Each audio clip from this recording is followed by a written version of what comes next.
did not introduce myself. Joaquin. Joaquin. Joaquin? Yes. I am Jamie. Jamie, nice to meet you. Oh, your thing is on.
Good afternoon. Could we take our Добрый seats день. and begin? Прошу занимать места. Мы начинаем.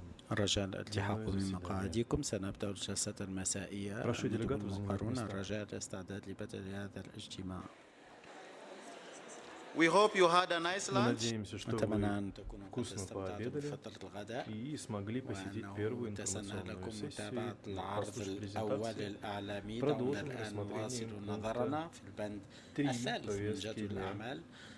Доклады о التقارير консультациях и حول другие المشاورات вклады وغير ذلك من в процесс المساهمات في разработки إطار منهج рамочной программы 2020 وأعود 2020 بالكلمة года. إلى Я مشتركي في передаю слово الرئاسة своему معي. председателя. تفضل. Благодарю вас. شكرا.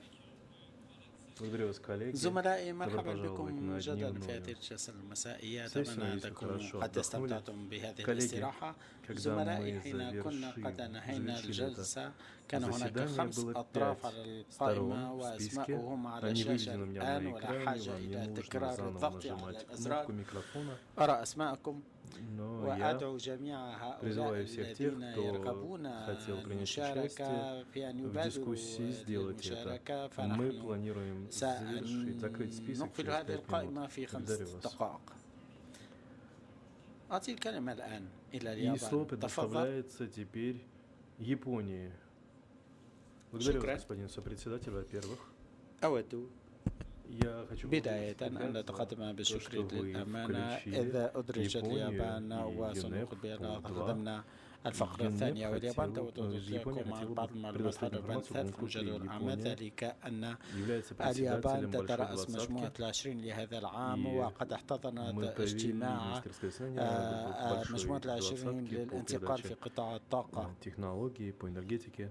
وفي خلال المناقشات حول обсуждении этого هذا пункта البند повестки الأعمال дня في خلال العمل على اعتماده كان هناك تطرق إلى النهج المثلى، большая وكانت مجموعة двадцатка ال20 и من خلال مجلس конференция الوزراء министров قد признают, أقرت بأن что إدارة многосторонние وتدبير подходы المثلى могут помочь нам لمصادر الطاقة достичь целей قد и устойчивого تشكل أحد использования местных الأهداف ресурсов لحسن إدارة الموارد، и وقد помочь تشكل أحد решить الأساليب проблемы на للتغلب على местах. التحديات. وأن Экосистемные النهج المثلى подходы من ثم يمكن أن تؤدي может إلى нам عدة обеспечить امتيازات продовольственную مشتركة مثل безопасность, تحقيق الأمن الغذائي защиту والحد и بعثات сокращение ثاني выбросов. أكسيد Наше الكربون. министерское والوزراء كانوا совещание قد признает, أقروا что بأن дискуссии и المناقشات подходы والجهود к этому المبذولة подходу بإمكانها могут сделать свой أن вклад в تسهم في بلوغ сохранение تعزيزا и لإطار разработку ما بعد глобальной рамочной программы 2020. на период после وكان 2022 года. هناك أيضا بلاغ Это ووثيقة призыв ختامية содержится تم в الاتفاق عليها من قبل جميع الدول по المشاركة في итогам الاجتماع заседания الوزاري министерского لمجموعة большой العشرين. двадцатки и واليابان поддерживается تعتقد министрами. بأن هذه Эта المناقشات дискуссия بإمكانها أن также تثري вносит المناقشات свой вклад التي в جرت حول разработку глобальной рамочной الإطار программы в области الشامل. биоразнообразия на период после شكرا. 2020 года. Благодарю вас. Председатель, شكرا. благодарю вас, الكلمة Япония. Слово تفضل. предоставляется Чили. شكرا. Благодарю вас, господин председатель. Чили أن تشيلي поддерживает تدعم رؤية концепцию 2050 2020 и الرامية жизнь в إلى гармонии с التعايش природой. Мы полагаем, что في процесс تناغم مع разработки рамочной الطبيعة. программы на نعتقد период أن после هذا 2020 الإطار года يمكن должно الإشراف عليه من осуществляться خلال по тем الاستهداء принципам, которые بالمبادئ содержатся в الواردة في концепции رؤية 2050. 2020 Концепция باعتبار أن قيمها يمكن أن تهدينا في حسن استخدام الموارد الخاصة بالتنوع البيولوجي الحيوي. ونحن نقر بأهمية النظر للموضوع من عدة زوايا، منها البعد الجنساني والمعارف المحلية والجماعات المحلية والزخم الحاصل من قبل الشباب. ونعتقد أن هناك عناصر أساسية يمكن مراعاتها ضمن هذه المحاور المتقاطعة بالتضافر مع الجهود المبذولة. ونحن بإمكاننا أن نتحلى بمزيد من الطموح حتى نغطي الأهداف ونتدارك الضرر الحاصل في السابق.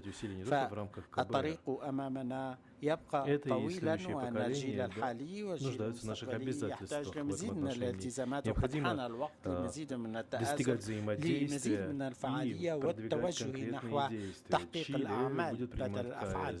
وأن تشيلي ستحتضن اجتماعا في موافقة هذا العام، وهذا يعكس مدى الأهمية التي نوكلها إلى التنوع البيولوجي. وقد تحملنا هذه المسؤولية على قناعة منا بأننا نواجه تحديات في أوضاع يمكن حلها ليس فقط بمشاركة الحكومات، ولكن أيضا من خلال الاشتراك المجتمع المحلي والأكاديمية والقطاع الخاص وآخرين.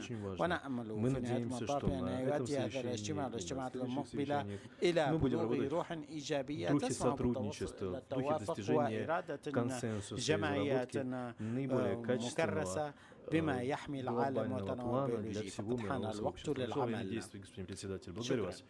Председатель, شكرا благодарю вас. لتشيلي. Чили, أعطي слово الكلمة الآن предоставляется إلى Эквадору. الإكوادور. تفضل. Пожалуйста.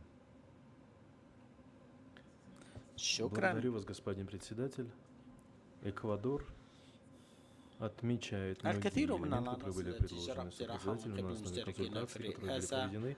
Мы считаем, تجعلنا что نفكر с في помощью أنه من конвенции خلال هذه о الاتفاقية биоразнообразии كان мы هناك достигли تقدم прогресса в قد последние أحرز، несколько лет. ولكن Однако هناك الكثير من المسائل необходимо делать التي больше, ما если мы хотим كانت обратить вспять эту أن тенденцию. И в تقلب этом отношении, الاتجاهات мы полагаем, التي что новая مضينا рамочная فيها. программа должна быть والإطار الجديد масштабной, ينبغي أن يكون инновационной, а أكثر также طموحا реалистичной, وابتكارا، должна учитывать وينبغي أن потенциалы يأخذ في الحسبان القدرات особые ограничения والحدود المفروضة каждой страны. Мы على كل полагаем, بلد. что من необходимо المهم أن يكون иметь более هناك نظرة интегрированную концепцию, متناغمة которая تعكس будет تماما демонстрировать нам ما ясно هو قائم и будет основана وتأخذ في на комплексных الحسبان решениях. قرارات Мы تكون شاملة، وينبغي должны أن نتجنب избегать الاكتفاء составления بإعلان политической سياسي. декларации. Мы فنحن хотели бы, نبتغي чтобы من أن نبدأ في работа العمل في основывалась на ضوء том, ما تم чтобы التوافق عليه في السنوات завершено القليلة последние несколько الماضية، лет. وينبغي أن نبدأ في التنفيذ. Мы عندئذ должны سيكون بإمكاننا вовремя تصويب оценивать المسارات любые في правки, المستقبل вносить их, القريب. которые فتعديل необходимы. الموارد هي أمر أساسي لما بعد 2020 كذلك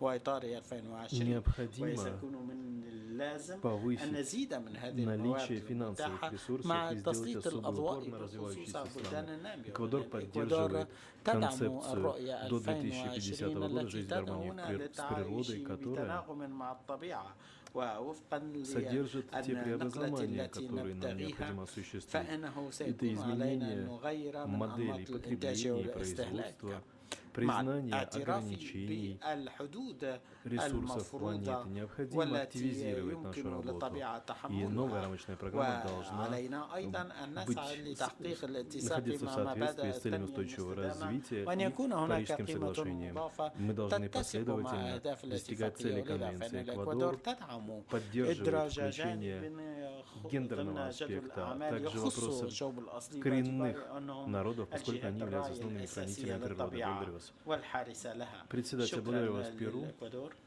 Слово أعطي الكلمة предоставляется لبوليفيا. تفضل. Боливии. Вам слово. Благодарю вас, شكرا. господин السيد مشترك сопредседатель. الرئاسة إن دولة Многонациональное بوليفيا государство المتعددة Боливия الأعراق хотело бы تود أن تطلعكم بأننا نقر сказать тот факт, что он بالجهود поддерживает المبذولة усилия, которые предпринимаете وفي по هذا الخصوص руководству нашей فإننا работы. نود أن Поэтому نجلب мы хотели الانتباه сделать два لتعليقات конкретных قليلة комментария. Первый منها ما связан с يتعلق необходимостью بالحاجة и الملحة والطارئة насущностью продолжения активизации участия لإشراك полноценным образом групп, которые были недостаточно ونحن نأمل представлены в أن решениях, которые мы يتسنى принимали لنا в في إطار مبادئ коренные 2020 народы, بأن يتسنى الشعوب الأصلية والشباب местные المحلية общины, والمرأة والشباب женщины и молодежь المشاركة في должны هذه быть العملية. включены ثانيا надлежащим образом. نحن Во-вторых, نود أن помню тот نشير факт, что إلى мы أننا продолжаем ما زلنا считать, что نعتقد أيضا أن المفاوضات переговоры تكشف شيئا демонстрируют من الاختلال некий لسوء الحظ дисбаланс, ولا تعكس تماما не جميع охватывают الجوانب сбалансированным الخاصة образом все بالاتفاقية ونحن аспекты. نأمل أن И вот يتسنى на этом بحلول этапе 2020 إلى غاية с 2050 2050 بذل نفس года الجهود необходимо التي كان علينا أن نبذلها обеспечить وأن يتسنى широкое и المشاركة بشكل равноправное منصف участие وعادل في توزيع الموارد всех والمخزونات и в الجينية распределении выгод от وما генетических يجتنى من ресурсов. И وراء вторая и من третья أرباح فهذا هو цели من بين конвенции أهداف الاتفاقية. приведут нас к وإن сохранению تحقق هذا биоразнообразия فإن для التنوع нас البيولوجي в качестве سيتسنى حمايته ونحن من ناحية التنوع страны с البيولوجي نعتبر мегаразнообразием بأنه من необходимо الضروري أن достигать نحرز прогресса تقدما بشكل сбалансированным образом متوازن в отношении этой وفي الوقت конвенции الحالي в текущее время.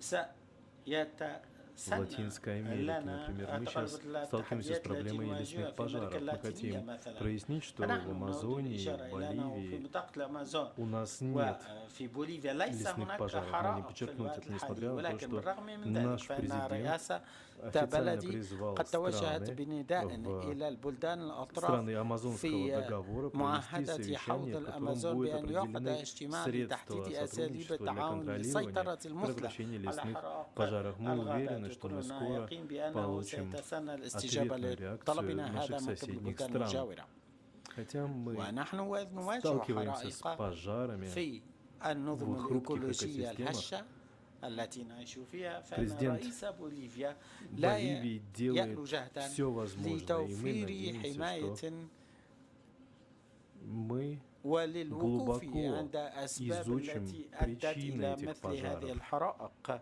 И тот факт, что والتي قد تكون антропогенные вопросы могут привести к من صنع ухудшению состояния البشر окружения, فيؤدي هذا окружающей إلى среды. Мы كوارث считаем, что وخيمة ومن ثم فإنه لابد من необходимо مراعاة учесть مبدأ причины этого, المسؤولية а также المشتركة ولكن общие متباينة في принципы. ذلك. شكرا. شكرا لبوليفيا.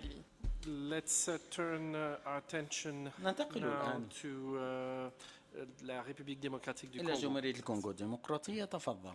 Democratic Republic of Congo, you now have the floor. Thank you so much, Mr. Co-Chair.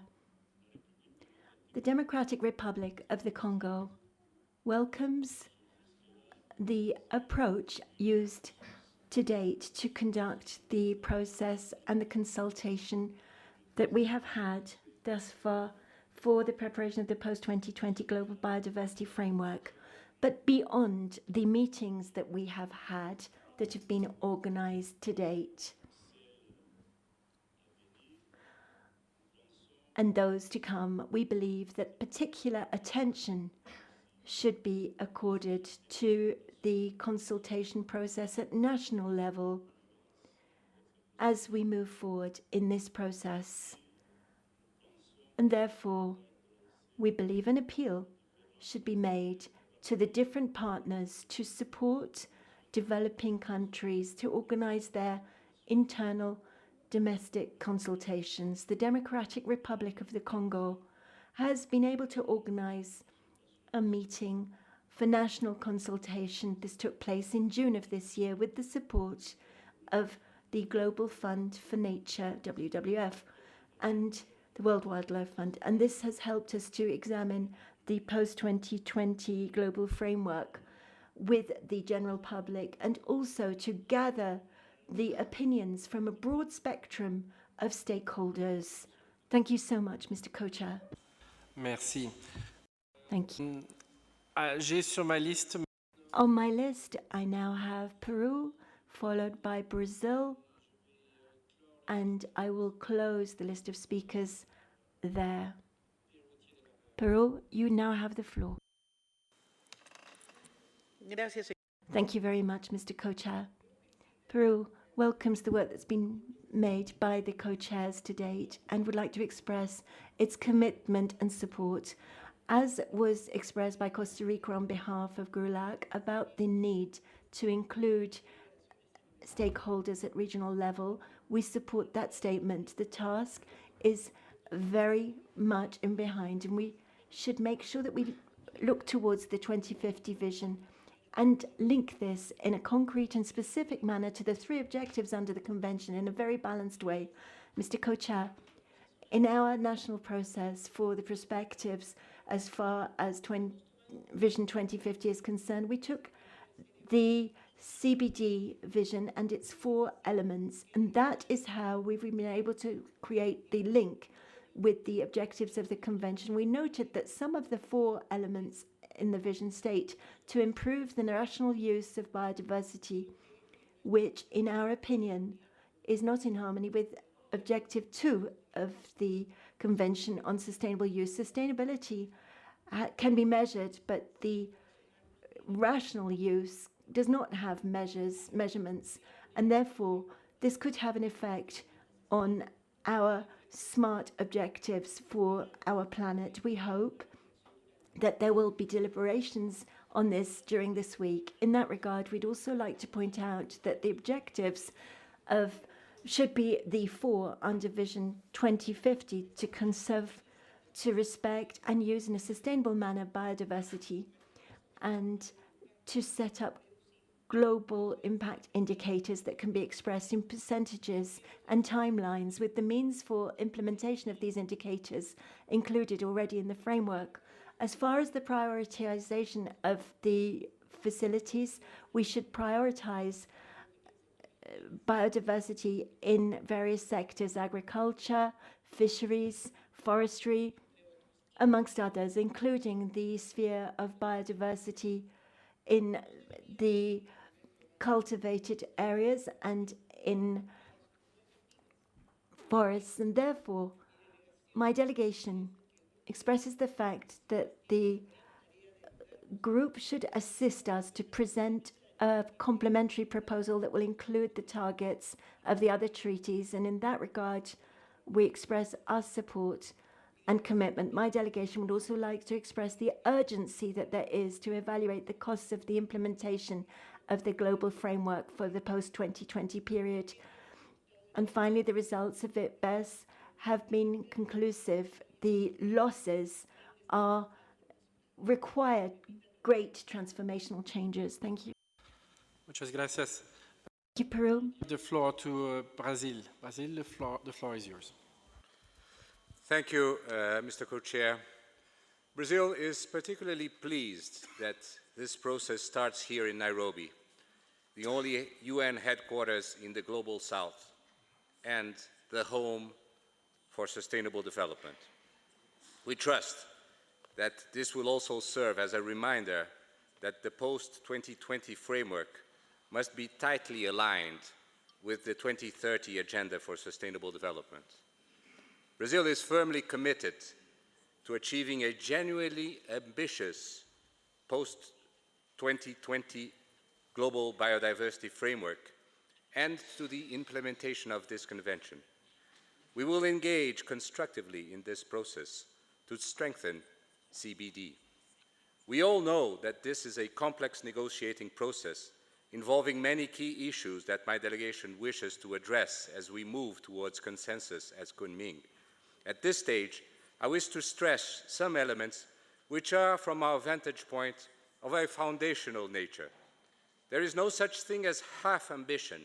This means that our ambition should encompass, in a balanced and integrated manner, ambitions regarding implementation of all three objectives of the Convention, and of course, ambition regarding means of implementation. In the same spirit that guided us in Rio 92, when we signed this Convention, in Johannesburg and in Rio +20, we urge all parties to engage in solidarity and cooperation to tackle, united, the loss of biodiversity. We remain committed to conserve and sustainably manage our natural resources, as well as to ensure the access and equitable benefit-sharing mechanisms.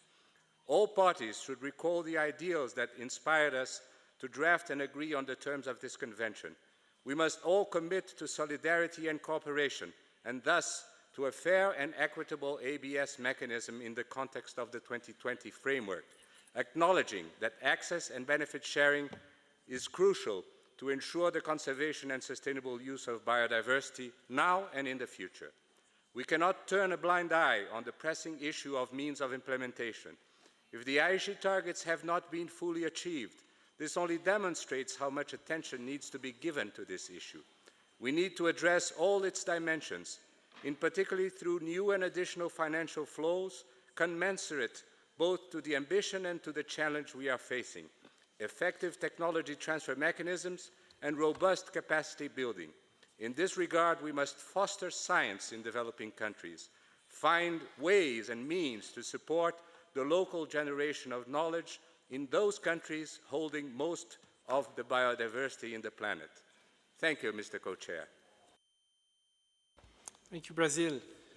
I've now completed the list of parties. I have a request from the FAO. So FAO, you have the floor. Thank you, Co-Chair. FAO welcomes the comprehensive, inclusive, participatory and transparent consultation process for the preparation of the post-2020 Global Biodiversity Framework. The participation of farmers, pastoralists, fisherfolk and foresters, the main users of biodiversity, will be crucial in this respect. The commitment of stakeholders and partner organizations to the implementation of the framework and their willingness to contribute to the reporting on relevant indicators will largely depend on the extent to which the new framework will be perceived as a joint agenda and to which stakeholders have been involved since its preparation. Therefore, FAO is raising awareness with both the agricultural sectors on the process for the development and implementation of the framework, and with the biodiversity community about the role of biodiversity for food security and nutrition and the contribution of the agricultural sectors to sustainable use and conservation of biodiversity.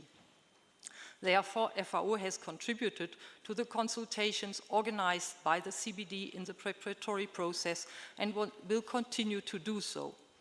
FAO organized, jointly with the CBD Secretariat, a multi-stakeholder dialogue on biodiversity mainstreaming across agricultural sectors in 2018.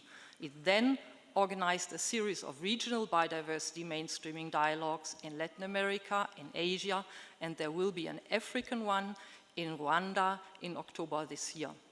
Dialogues in other regions are being planned, and another global dialogue will be organized in early 2020. These dialogues provide opportunity to raise awareness about ongoing CBD processes.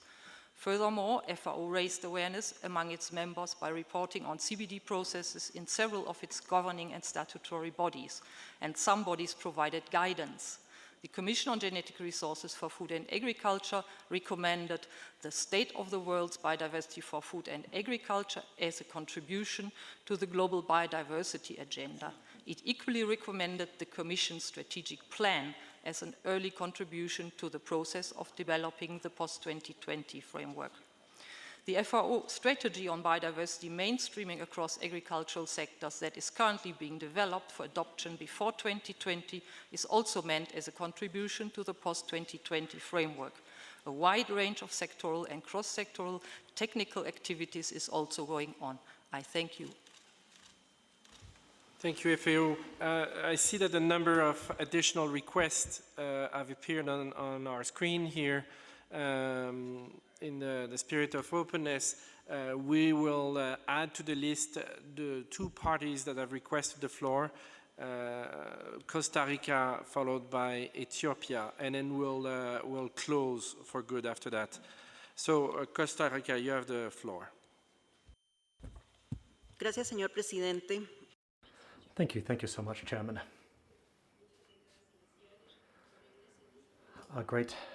For a great many decades now in Costa Rica, we have worked on sustainable development, and we have chosen the path of well-being in terms of socioeconomic and other facets of human activity, and especially on biodiversity.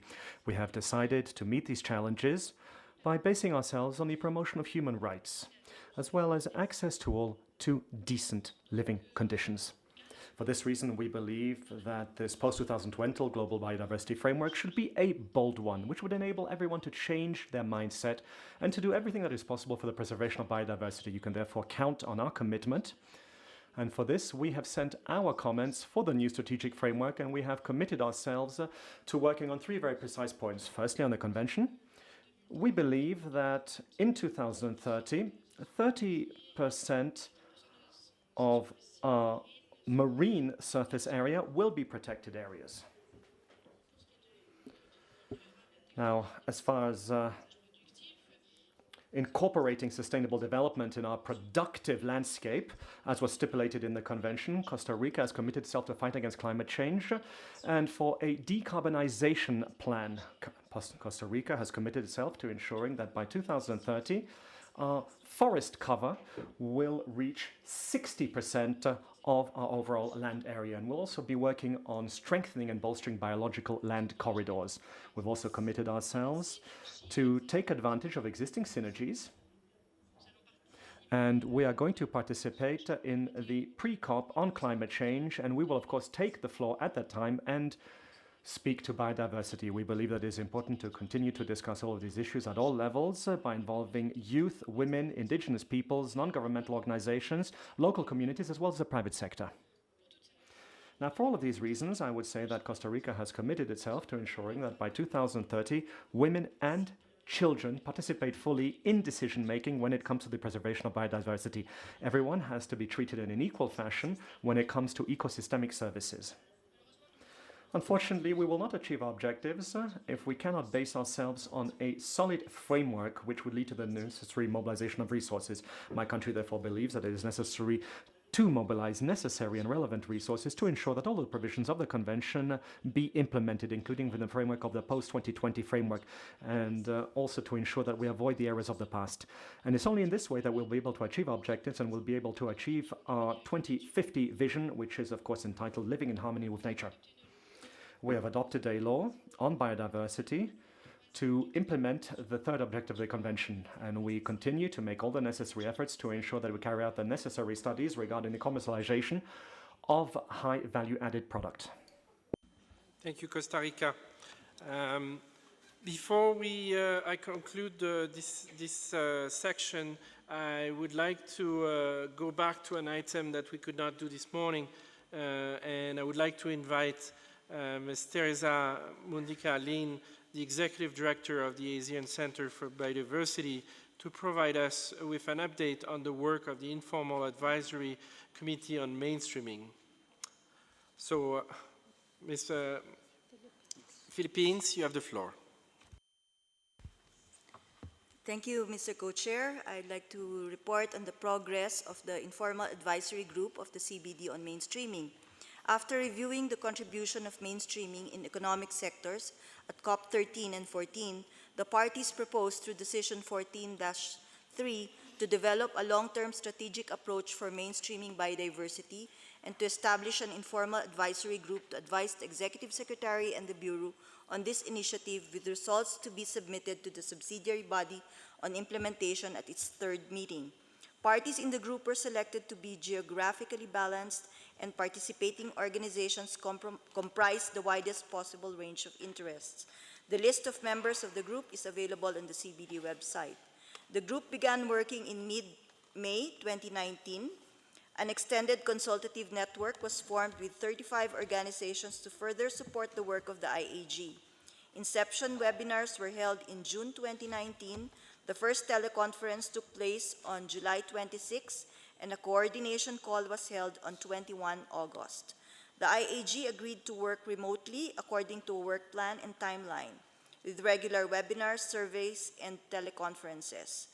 Building on productive cooperation with its biodiversity mainstreaming platform, FAO signaled interest in hosting a meeting of the IAG in Rome, parallel to a workshop on mainstreaming progress towards sustainable agriculture in time to deliver the draft approach to SBI 3. Working documents include a summary of definitions and useful references, and this was shared at the 9th Trondheim Conference, and elements of a long-term approach for the post-2020 framework. A provisional website on mainstreaming has already been developed. Overall, consultations confirmed that mainstreaming is a cross-cutting issue, a pathway to achieve transformative changes in the post-2020 global biodiversity framework. The insight that societies and economies, including all private sectors, depend on nature for creating inclusive wealth for people is seen as a first prerequisite for inclusion of nature in all relevant decisions. Participants added a note of urgency. Unless the need to stop the loss of deterioration of biodiversity is recognized and limits to the impact of current levels of production and consumption are set, the breakdown of ecosystems and ultimately of human societies continues to be inevitable. Participants agreed that the approach and its means of verification should clearly align with the targets of the UN Sustainable Development Goals and should include objectives and targets to which key actors such as private sector and the development agencies can align their activities and targets. Many respondents referred to the need for an engagement platform. For parties, mainstreaming activities can have at least 3 directions. One, coordinating biodiversity governance and policies between ministries. Next, harmonizing biodiversity and development strategies between all levels of government, from local and subnational. And lastly, establishing cooperation avenues with organized business, the private financial sector, and other interest groups, and supporting voluntary initiatives and defining safeguards and incentives. During the last teleconference, participants proposed 2 distinct outcomes of the IAG's work by SBI 3, draft references to mainstreaming as operative paragraphs in post-2020 framework, and a separate decision to adopt the LTAM and, as appropriate, support equitable and transformative engagement of major players. The ultimate goal of the group's work on the approach is to facilitate achievable commitments from parties and other groups built on best practices at the national, regional, sub-regional, and subnational levels, including the role of cities in demonstrating effective mainstreaming, and by designing a living platform or a mechanism to address drivers of biodiversity loss that catalyzes the work of change agents at all levels and with associated metrics. As this is still a work in progress, and to make sure we have a robust and participatory process, we invite other parties and the organizations to share views, experiences, and suggestions on the long-term approach with us or with members of the extended network, so that our recommendations to the Secretariat and the Bureau can help make this mainstreaming approach an integral part and a driving force for the post-2020 framework. Thank you, Mr. Chair. Thank you very much. I've made a mistake. I forgot to go to Ethiopia before turning to you, so my apologies to Ethiopia, and Ethiopia, the floor is yours.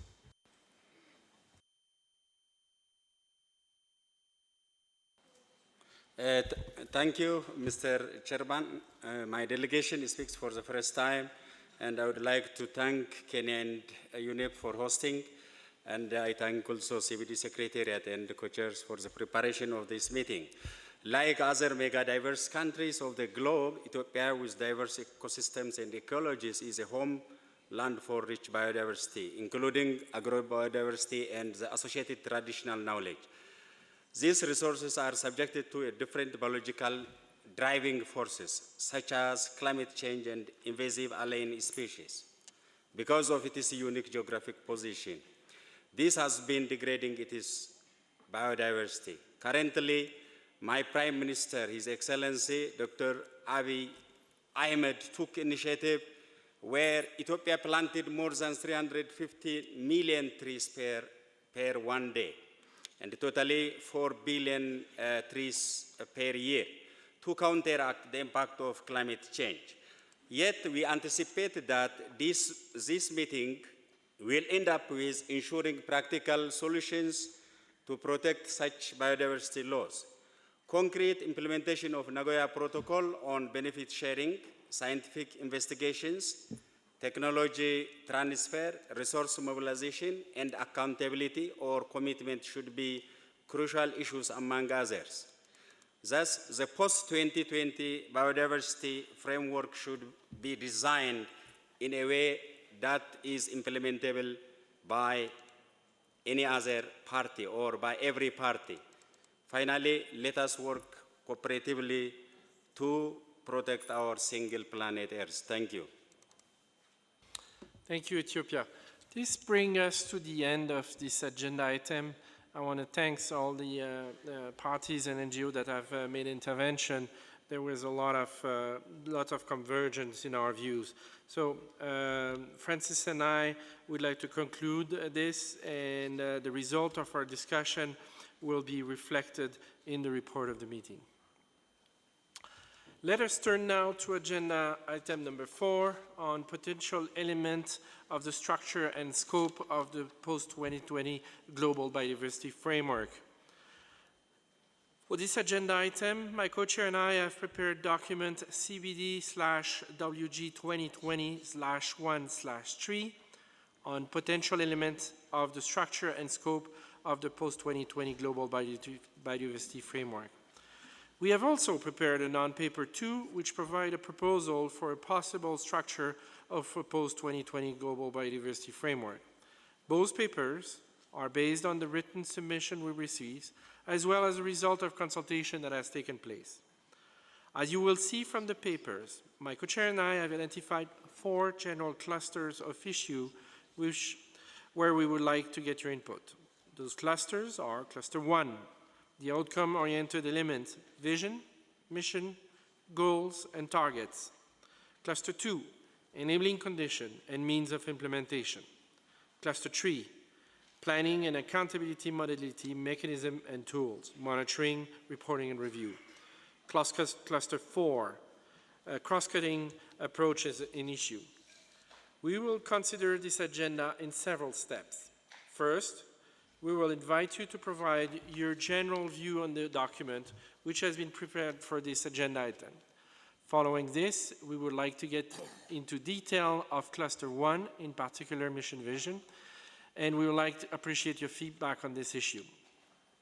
What is missing or what you think should be added. For Cluster 2 to 4, we would like to limit the discussion to the structure and the scope. We once again invite you to keep your statement short, within 3 minutes, for our intervention, and we appreciate the effort all of you have made to do that in the previous agenda item. The clock will continue to allow you to see how you're doing. Thank you. Pass on to Francis. Thank you, Co-Chair. With that overview and guidance from my Co-Chair, we now would like to invite delegates to take the floor on agenda item 4 on the potential elements of the structure and scope of the post-2020 Global Biodiversity Framework.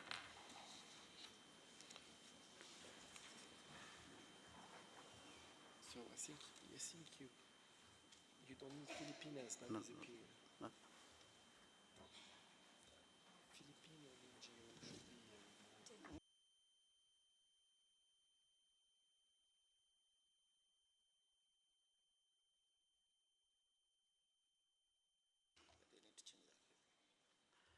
Okay, I have parties here on my screen. I'll start with Cameroon, then European Union, and Norway. So Cameroon, you have the floor. Thank you. We're not speaking yet. We need clarification. Because from the co-chair's comments, we have the impression we would speak several times. So we need proper guidance on how many times we will address this agenda item today.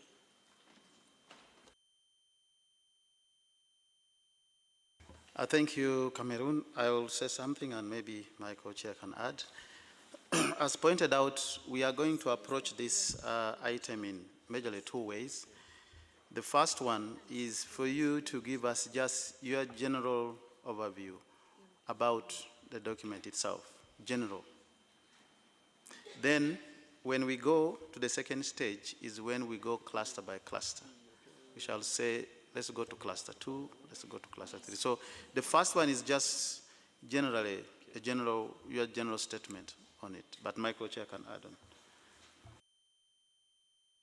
No, the only thing I would add to that is we realize that some delegation came ready to speak in general, and others have been prepared for each cluster. So, we provide opportunities for two. Once again, individual 3 minutes, group 6 minutes. Thank you.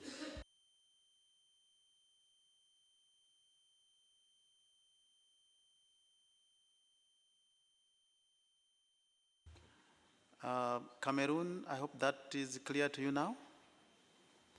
Thank you very much, Chair. In that regard, we take the floor to present on behalf of the African group, where we had one single presentation. We wish we can have 12 minutes.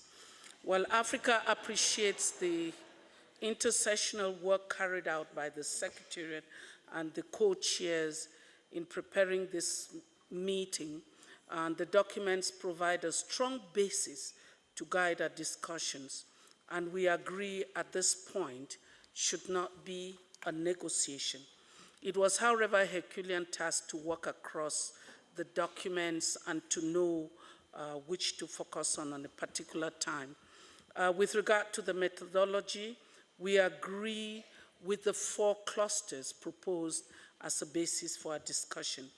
We consider that the discussions under these clusters would inform the formulation of the post-2020 framework without prejudging its final structure. With regard to cluster 1, within the rationale and principles for the strategic plan, we need to emphasize in that rationale that we have failed twice in the last 2 strategic plans to attain our set goals. There is need for a new and more ambitious approach.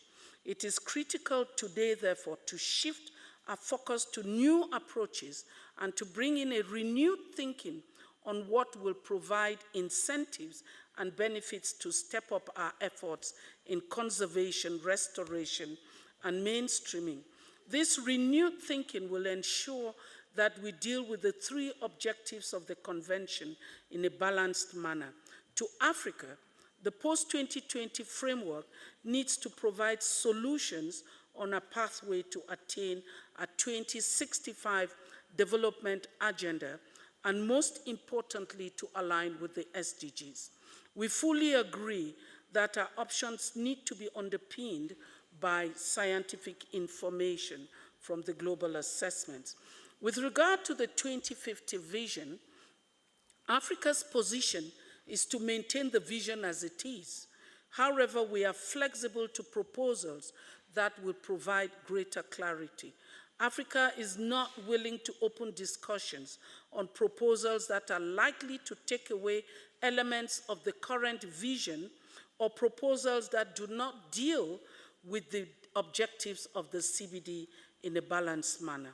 While thanking the co-chairs for the summary on the consultation with Africa's region, we wish to clarify that our position is to have a vision with 5 components, benefits to be included as a 5th component. In subsequent elements of the structure, the relevance of this will be clear, and the outcomes of the ABS dialogue, as reported, is clear on this. On the mission, Africa agrees that our mission should provide the orientation to attain the 2050 vision. Our focus is on the 2030 vision, but we are open to further discussions on the medium-term goal or a 10-yearly milestone at 2040. Again, the key elements here should include a 5th element on benefit. Paragraph 7, which you proposed in the non-paper, gives a limited definition of benefits, and we want this expanded. With regards to the goals, there are 2 options. In the non-paper, 3 options in working document 1.3. We were a bit lost on this, but on the working document 1.3, we actually went for option 1 because it can integrate option 2 and 3. And on the non-paper, in fact, option 1 will respond to what we've defined in the vision and the options. On the non-paper, we go for option 2 because we can integrate option 1 in option 2. And we've gone ahead to propose 5 goals based on what we stated in the mission and the vision. On targets, we think it's too early at this point. On cluster 2, we think we will come back given the limited time we have here. But very early at this point, we want to highlight that implementation constitutes a package deal with what we would adopt for the strategic plan. And there are key elements.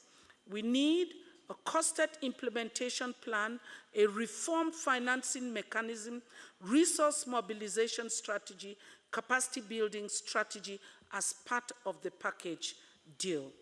On cluster 3 and 4, we will come later on our proposals. Thank you very much.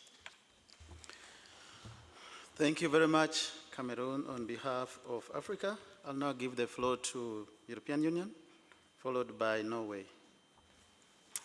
Thank you, Mr. Chair. Ladies and gentlemen, I'm speaking on behalf of the EU and its member state. We highly appreciate the preparation for this agenda item. A broad scope that addresses all key direct and indirect drivers of biodiversity loss is essential for a transformative change needed. A narrow focus on a selective set of issues will not allow for achieving the 2050 vision, as becomes clear from the IPBES global assessment. In order to contribute to the achievement of the 2050 vision for biodiversity under the CBD, the post-2020 biodiversity framework should include the following structural elements: 2030 mission, goals and targets, milestones, indicators, implementation instruments, measurement, reporting and verification system, review and possible rationing mechanism. We stress that there should be a clear and logical links between the 2050 vision, the 2030 mission, and different groups of goals and targets. 1, the mission 2030 should be collective, inspirational, motivating, and easy to communicate, providing a clear and measurable milestone to demonstrate progress towards the 2050 vision. 2, in addition, milestones should offer a clear link and pathway to the 2050 vision, including references to the state of biodiversity as well as to the actions taken to address pressures and main drivers of biodiversity loss. 3, different types of goals and targets needs to be clarified. We need a long-term outcome-oriented towards 2050. We need short-term action-oriented before 2030. We need ongoing enabling condition. These categories are equally important with no hierarchy between them. 4, it will be necessary to foster a broad common understanding of what 2050 vision, living in harmony with nature, means in more detail in parallel with the development of goals, targets, and milestones. The vision needs to be unpacked in such a way that the scenarios and models, for instance backcasting, can be applied and indicators can be used to assess progress. The targets should be presented in a way that makes them understandable to different stakeholders and allows a clearer messaging and focus. For instance, a clearer focus could be on actions that address the drivers of biodiversity loss, distinguishing more clearly from goals and targets related to the state of biodiversity and those related to enabling conditions. Mr. Chair, as indicated in our submission in May 2019, the 2030 mission could include, if feasible, an overarching objective, acting as a clear and measurable milestone on the path to the 2050 vision. Various options are under discussion in various fora. We wish the options to be explored in more depth. We appreciate the consultations that took place with other MEAs and relevant sectoral organizations and encourage them to continue to contribute to the development and implementation of specific targets related to their respective policies and to ensure coherence and synergies and to increase ownership and responsibility for their engagement. This should be reflected in the post-2020 framework. The EU and its member states hope that we find agreement on structure, scope, and key elements of the framework. To anchor such agreement and avoid any misunderstandings or confusion, we should put this on paper well in time in this process, in this meeting, so it becomes a firm part of the conclusions outcomes. We would furthermore like to emphasize communication at all levels to support the development and further implementation of the framework. We underline the strong interlinkages between policies, instruments and the protocols for achieving the CBD3 objectives. Moreover, synergies with the Paris Agreement for climate change, ecosystem restoration, land degradation and desertification, sustainable food security and disaster risk reduction are essential. With regard to the ABS and Cartagena protocols, we are thankful for the consultation workshop held on Sunday, and these considerations need to be reflected in the framework. We agree that targets should be smart, easy to communicate, and driving action and allowing progress to be tracked effectively. They should strengthen and build upon the current Aichi targets where relevant. The EU and its member states underlines the importance of sound evaluation of the effectiveness of policy instruments and measures, including indicators. We support a regular, open and transparent review process which should accompany the implementation of the framework. The framework should strengthen existing and new instruments for effective implementation, such as implementation mechanism and review mechanism. It should include more specific requirements and guidance for the NBSUPs and commitments. We need to clarify the role of existing and possible new work programs, which should be updated accordingly. Non-state actors, for instance private sector, youth, women and indigenous people or local communities can play a significant role in strengthening the implementation of the post-2020 framework. Finally, Mr. Chair, national biodiversity strategies and action plans have an important role, among other things, in mainstreaming of biodiversity into and across all relevant sectors and policies. However, the reports on the NBSUP shows a lack of progress in several areas. We therefore urge all parties to update their NBSUPs according to national circumstances.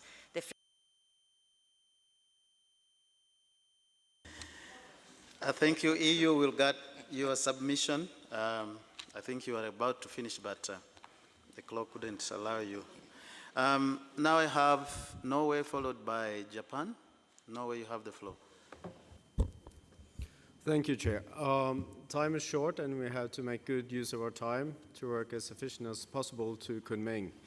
So my intervention will be brief, Mr. Chair. We have no specific proposal for a structure of the new framework, but welcome the starting point provided us by you and your fellow co-chair to structure our work with the three objectives of the Convention. We look forward to the deliberations this week with other delegations to lay out the scope and the structure of the framework through the four clusters. In this sense, we want to emphasize that the architecture of the framework also should be guided by a vision of a strengthened structure, implementation, and accountability, which was mentioned by youth in their intervention. Also, sustainable use is not properly addressed in the Aichi targets as they stand. We need good ecosystem-based management of all areas, and parties therefore need more guidance on what constitutes sustainable use. Thank you, Chair. Thank you very much, Norway. Now I give the floor to Japan, followed by Switzerland. Thanks, Co-Chair. Japan considers that the post-2020 global biodiversity framework should be built up based on GH biodiversity targets. Therefore, we should not develop the new framework that have lower target levels than that of the current targets. We also think the post-2020 framework needs to have strong implementation mechanisms for ensuring G achievement. Based on these viewpoints, we would like to make our 4 comments. First of all, we consider it is beneficial to develop common and concrete understanding of the situation in which 2050 vision, living in harmony with nature, is realized. It is appropriate to discuss the situation according to the non-paper number 2 proposed by the co-chairs. Second, with regard to the mission, since it has been already decided at COP14 that the post-2020 framework should have an inspirational and motivating 2030 mission, we need to promote the discussion on it. We prefer the way that design mission as a state of biodiversity to be achieved in 2030. Third, regarding the goals and targets, it is appropriate to develop the goals showing the specific status to be achieved under the mission and the targets showing the specific actions to be implemented to achieve the goals. They should be developed in light of the feasibility and measurability. Since it is important to ensure the coherence between the post-2020 framework and the SDGs, we should identify the way we can do so. In particular, we need to discuss whether we will replace all of the elements of the SDGs 14 and 15 with the contents of the post-2020 framework. Finally, we would like to emphasize that the NBSUPs and the national reports should be the main mechanisms for the implementation and reporting under the post-2020 framework. We need to consider how we can improve these mechanisms to enhance the direct linkage between the global goals and national efforts. Thank you very much. Thank you, Japan. I will close the floor in 3 minutes. So by the time Switzerland will have finished speaking, I will have closed the floor. So Switzerland, you have the floor. Thank you, Chair. Switzerland appreciates the preparation work undertaken by the 2 co-chairs and the Secretariat. We are aware that there are thousands of ways how to start the negotiations on the structure and the scope of the Global Biodiversity Framework. Like many other delegations, we are not 100% happy with the content of the documents in front of us. The grouping of the clusters is not entirely convincing. For instance, we think that we should first agree on the content and on the targets before we can have a meaningful discussion on enabling conditions. Still, we are ready to accept the document as a starting point for our discussions. Switzerland would prefer to get first a common understanding of what issue will be part of the framework as such and what could be mentioned in the text of the decision. We think it is important that we distinguish between 1, the content of the framework with a vision, a mission, or our preference would be an apex goal, and targets, including associated baselines and indicators. And 2, what should be part of the obligation of the parties to implement the Global Biodiversity Framework. Regarding the content, we would suggest the following structure of the framework. And I think here we share the view of many other delegations. We would start with, at the top, a vision, followed by an apex goal, targets, and if needed, because we fear that we will have lengthy discussions and everybody would like to add his pet issues, so that we have a long list of targets. So Switzerland would like, in this case, to have sub-targets in order to have a clear structure. The important elements for a successful implementation mentioned in the decision as obligation of the parties could be implementation mechanism and obligation to adopt the NBSUPs, support and means of implementation, enabling conditions, monitoring, reporting and accountability, cross-cutting issues. When it comes to the scope of the new framework, we would like to build on existing targets and complement them, if possible, with a quantitative goal and a baseline and indicators. We should use synergies and not duplicate targets, goals, or strategies that are already existing, for instance, in other multilateral environmental agreements. The other biodiversity-related conventions should participate in the formulation of and the implementation of the GBF. We see a danger that many delegations, as I said, might want to see their particular interests reflected in the GBF. To avoid this, we have to be disciplined and focus on the main purpose of the CBD, to stop biodiversity loss, address the drivers for the loss, and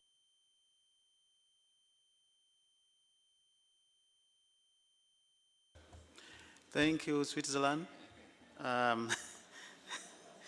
We'll get your written submission. Now I give the floor to Republic of Korea, followed by Mexico.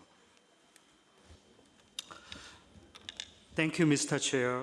The Republic of Korea would like to thank the government of Kenya and UNEP for their hospitality and the co-chairs and the secretariat for preparing this meeting, collecting various views on the global biodiversity framework, and producing the draft documents, especially non-paper 2, which provides a very good starting point for the long upcoming discussion.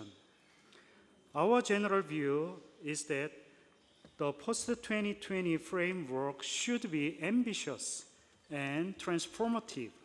We also understand the importance of the close linkage between the post-2020 framework and SDGs, while acknowledging the ultimate differences between the two.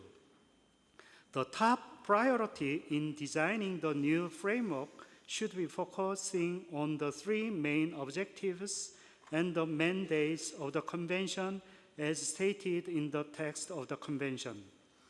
As for the structure model depicted in non-paper 2, which we very much appreciate, we find it difficult to capture the whole structure at once.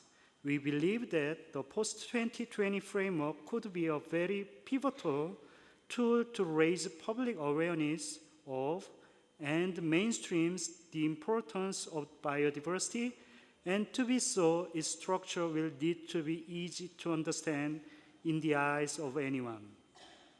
We look forward to hearing other parties' views and discussing for an ideal model of the framework of the course of the working group meeting. Thank you, Mr. Chair. Thank you, Republic of Korea. I now have Mexico. It will be followed by Brazil, but just to say that the list is now closed. Mexico, you have the floor. Gracias. Thank you very much, Mr. Co-Chair. We'd like to make a few comments on various elements of the document, document 1.3. We do agree with the relevance of maintaining the 2050 vision, but to set strategic points so that we don't lose our way along such a large period of time. We believe that the framework should be innovative and with measurable goals that are quantifiable and achievable. As far as we're concerned, it's a priority to involve various stakeholders in the process of the preparation, as has been said by previous delegations. Principally, the local communities and indigenous peoples, as well as civil society, private sector, and academia, amongst others. As far as the voluntary commitments are concerned, we believe it's important to define the way in which they can be involved and their commitments in accordance with the lessons that we have learned from the mechanism that was already established in the Paris Agreement regarding contributions that are nationally determined. We believe that these should not be voluntary, but should be part of the legislation for each country. We also think it's important to learn from lessons on the implementation of the NBSAP so that we can adjust these as quickly as possible, as well as adopting in a preliminary manner a certain number of indicators that at a later date can be refined.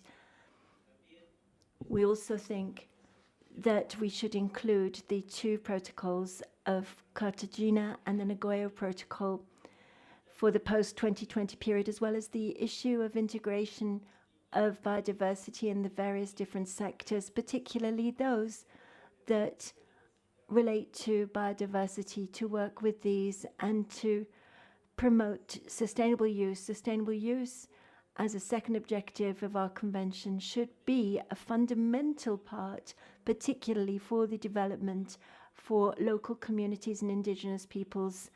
And we think that this should be in collaboration with FAO, CITES, and other multilateral agreements. It's important this be in line with the post-2020 framework and sustainable use, as well as having a part relating to mobilization of financial resources, relating to the loss of biodiversity and socio-economic issues relating to biodiversity, and to identify those goals so that they can be included as soon as possible. Thank you so much, Mr. Co-Chair. Thank you, Mexico. I'll now give the floor to Brazil, followed by Australia.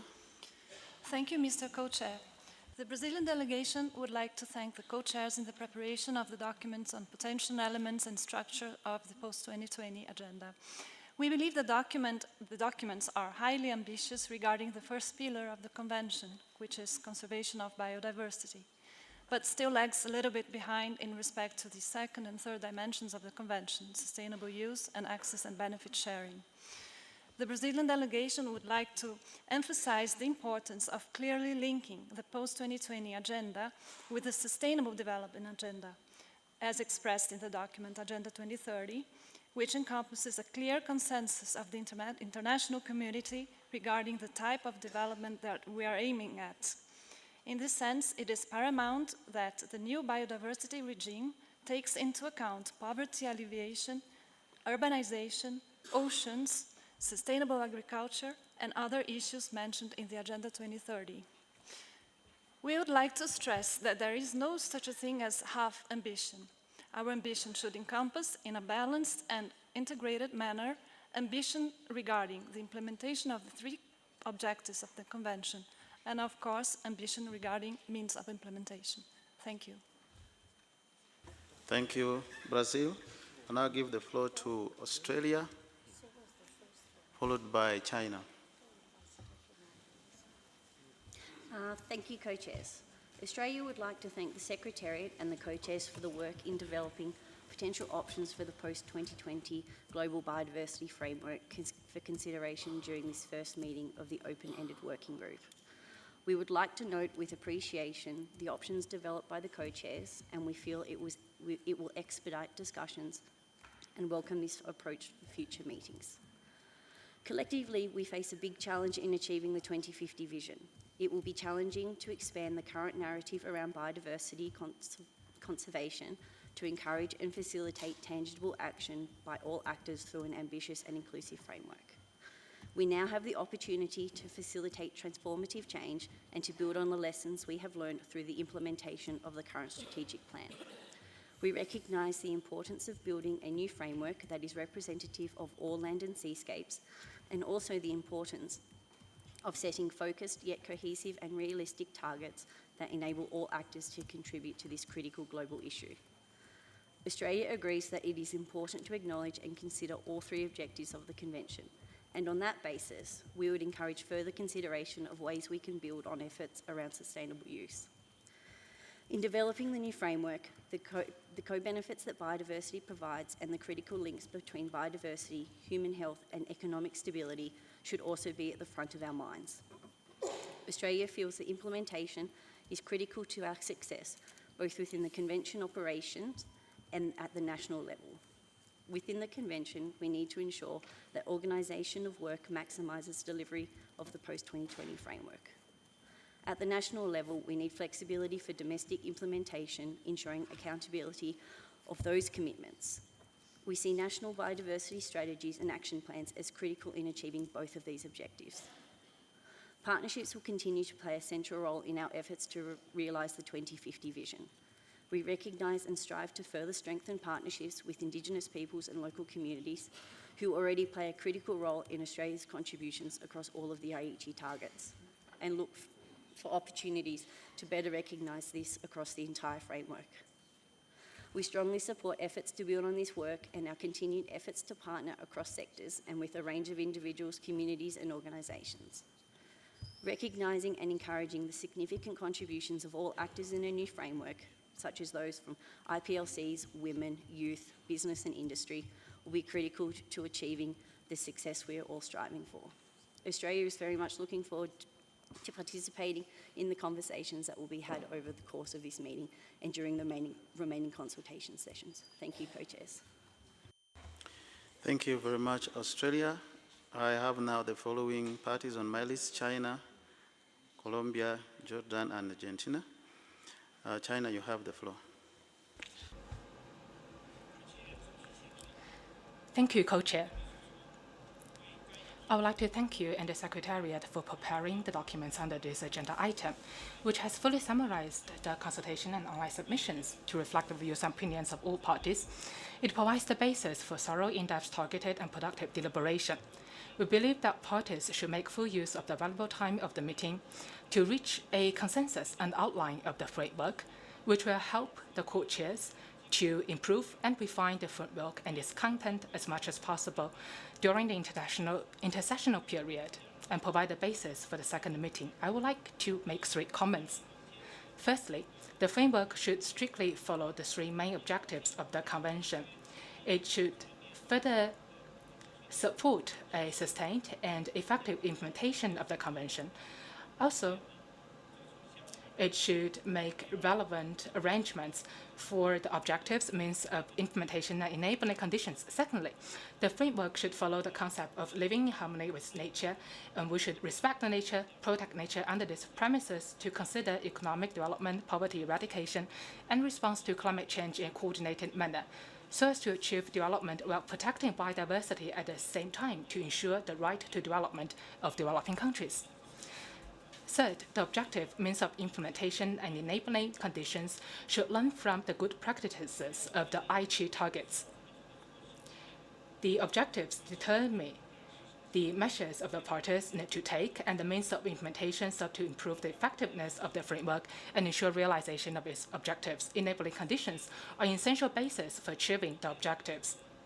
Financial, scientific cooperation and capacity building support are needed by developing countries, and also it provides a fundamental guarantee for developing countries to effectively conserve and sustainably use biodiversity. China is ready to communicate and work with all parties on the structure and scope of the framework and contribute to its development. Thank you, co-chairs. Thank you, China. Now give the floor to Colombia, and I have 2 more parties on the list after Argentina, that is Botswana and Bolivia, and that closes the list now for parties. Not yet? Okay, I think there are more parties who have come on board. Let's give the floor to Colombia. Thank you very much, Mr. Co-Chair. As far as Colombia is concerned, the structure for the proposed framework should be modified in order to have a global framework that is easy to communicate with just one objective, which will allow us to direct the activities of all of the stakeholders involved in its implementation. Furthermore, this delegation would opt for the adoption of an ambitious framework over the long term to 2050, which will allow parties to focus their efforts and capacities on the implementation of the next 30 years through establishing goals that will keep the momentum of urgency for activities. The global framework, in order for it to have a real impact, it should respond to scientific means, and the targets, therefore, should respond in an integrated manner to everything relating to loss of biodiversity and the causes for this, and an assessment in the global frame over a global assessment of what is needed, and activities to make sure that the transformational change at all levels and sectors is a necessary prerequisite and is one which is cross-cutting for the global framework in order to ensure its implementation and to make sure that it moves towards sustainability. It will also be necessary to establish smart goals so that we can measure the efficiency in the reports and in the generation of information that's useful for further assessments relating to progress. The targets should reflect important matters such as those based on nature, which have proved to be a cost-effective means to assess biodiversity and to fight against climate change. It will also be necessary to have methods that call upon action in the productive sector, amongst these agriculture, mining, industry, and these will be essential to guarantee sustainable use of biodiversity. In conclusion, Colombia believes it to be fundamental to establish a target for the mobilization and provision of financial means which should respond to the level of ambition that's been established and have the commitment of all parties as well as the leadership of developed countries. Colombia thanks the co-chairs for clarification when they provide us with the non-papers. Thank you so much. Thank you, Colombia.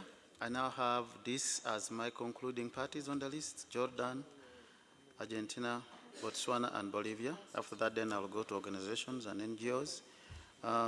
Jordan, you have the floor. شكرا سيد الرئيس. Thank you so much, co-chairs. We would like to convey our gratitude to the Secretariat, as well as UNEP, for having so generously hosted this meeting. We'd also like to thank you, co-chairs, for having prepared all of these very important documents. Now, as far as we're concerned, the 2050 vision is a very important point in the strategy. But to achieve this vision, we will have to incorporate a number of programs and activities which need to be more intelligent and more quantifiable. And this would be a more realistic strategy which would enable states to update their national strategies to achieve these very bold and far-reaching objectives. Now, it behooves me to say here that we will have to design a predetermined mechanism for mobilizing resources and funds to ensure that all of us work on an equal footing to launch these programs and thus work on the protection of the environment and biodiversity. I thank you. Thank you, Jordan. I'll now give the floor to Argentina, followed by Botswana. Gracias. Thank you so much, Mr. Co-Chair. Argentina thanks the combination of visions for this complex work, given the diversity of opinions that have been expressed and the consultations that we've had so far. In general lines, we believe that this document gives two approaches that have been manifested with regard to the structure and the scope in order to organize future work for the framework. These visions that have been set forth imply a radical change in the way in which we structure the framework, and others which propose starting from where we have already begun. We think it's necessary to use the option that recognizes what we've already achieved and updating what's necessary in that regard. This would give us distinct benefits. The starting point for the design of the future framework is already there, and it would also facilitate the later implementation of this framework because it would allow us to make use of the work that's already been done at national and local level. As a final general comment on the document, we understand that there is one point which is rather inconvenient for us. We think it's wrong to speak only about the scope, the goals, the targets, the indicators, that is under Cluster 1, and to leave for a future opportunity the importance of the implementation and the means, the financial means for achieving this, which of course is required in order for us to make preliminary work. And one solution could be that we include a specific target relating to mobilization of funds and financial commitments, or perhaps to consider in the targets not only how we will measure them, but also how they will be funded in order for these targets, one by one, how they will actually be implemented with the funds that's necessary to do so. Thank you. Thank you, Argentina. Philippines, you see on my screen here, just in the spirit of compromise will be there. So now I give the floor to Botswana, Bolivia, and then Philippines. Botswana. Thank you, Chair. Botswana aligns herself with the statement made by Cameroon on behalf of Africa. We consider this, Chair, to be an opportune moment for us to develop a realistic, transformative, and achievable post-2020 framework that will also integrate the Sustainable Development Goals. We consider this to be a moment where we would balance our conservation agenda with the need to address the ever-challenging issue of poverty. Chair, we have the position that the Vision 2050 for biodiversity remains relevant and should not be changed. For us, we also propose that the elements of the vision be expanded to include delivering sustainable livelihoods. In terms of goals, we propose that they be developed in a manner that reflects what we look to achieve in 2050. And we can have short-term goals looking towards 2030. The idea being that short-term goals will be building blocks towards 2050. We consider the post-2020 framework that we are embarking on to be a building block towards the 2050 vision. Relating to targets, there is need to have a clear and realistic target that will also build towards 2050.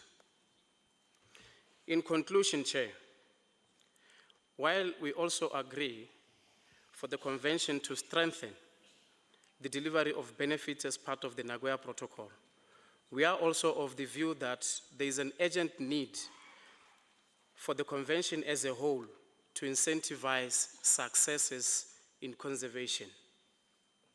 We believe that success in conservation should be rewarded and recognized as such. It is becoming increasingly difficult to tell communities to continue protecting this biodiversity and species of global importance while they don't benefit meaningfully from them. Chair, as it is now, biodiversity-rich areas cannot be converted into agricultural land because of global importance. Similarly, you can't reduce the number or trade on a sustainable basis on wildlife species that have increased beyond the carrying capacities of land, because those are of global importance. What we are saying, therefore, Chair, is we need to include incentivizing successes for conservation. And there is also a need to explore the aspect of alternative livelihoods in areas that have shown successes in conservation as a way of avoiding pressure on such from communities. We believe that this will ensure that those rich biodiversity areas remain undisturbed and continue to be of global benefit. It is our hope that the post-2020 framework will address this aspect. Thank you, Chair. Thank you. Botswana. I give the floor to Bolivia, followed by Philippines. Botswana. I'm sorry, Bolivia. Thanks, Mr. Chair. In relation to the document that we have in front of us on potential elements, our general comments are in relation to the clusters. To begin with, in relation to cluster 3 on voluntary commitments, we believe that this requires further analysis on how this should be established and monitored. And we also believe that these should apply to parties. Voluntary commitments of non-state actors is something that we think it should be dealt at national level. In relation to cluster 4, cross-cutting issues, our hope is that these issues that are mentioned are effectively represented in the core body of the framework, either as strategic goals or targets or indicators, but they are not just lost as a general aspects. In relation to non-paper 2, Uh, While we feel that in the previous paper on potential elements, there is a very clear aim to have a comprehensive review and compilation of what it has been discussed, we feel that there is a break in relation with non-paper 2, because there is no consistency with this comprehensiveness that the first paper aims at. Some examples are the terms used, some important wording that is part of the CBD language and its protocols is not accurately reflected. And also it's not reflected the language of the latest decisions. And at this point in time, we are not going to go into the very specifics because we know that we are not at that stage yet. Another issue that we find in non-paper 2 is that it has a very strong anthropocentric perspective. And one example is when we talk just about sustainable economic development. We believe we are talking about a broader scope of sustainable development. In addition, the three objectives of the CBD are not considered in a balanced way. And we know that we are not negotiating yet, but we would like to align with the concerns and statements made by the African group on this regard. Also, we believe that the three protocols of the CBD are not equally reflected. And finally, as a general comment, we believe, as Japan also mentioned, that we need to work on the Aichi targets. We need to build on what we have learned already, considering also that our MBSAPs are based on Aichi targets. And we also feel, based on this review, that we need a document on which parties can start negotiating for clarity and more concrete advances, and we hope that this happens very soon in this process. Thank you very much. Thank you, Bolivia. Now, last among parties is the Philippines. Philippines, you have the floor.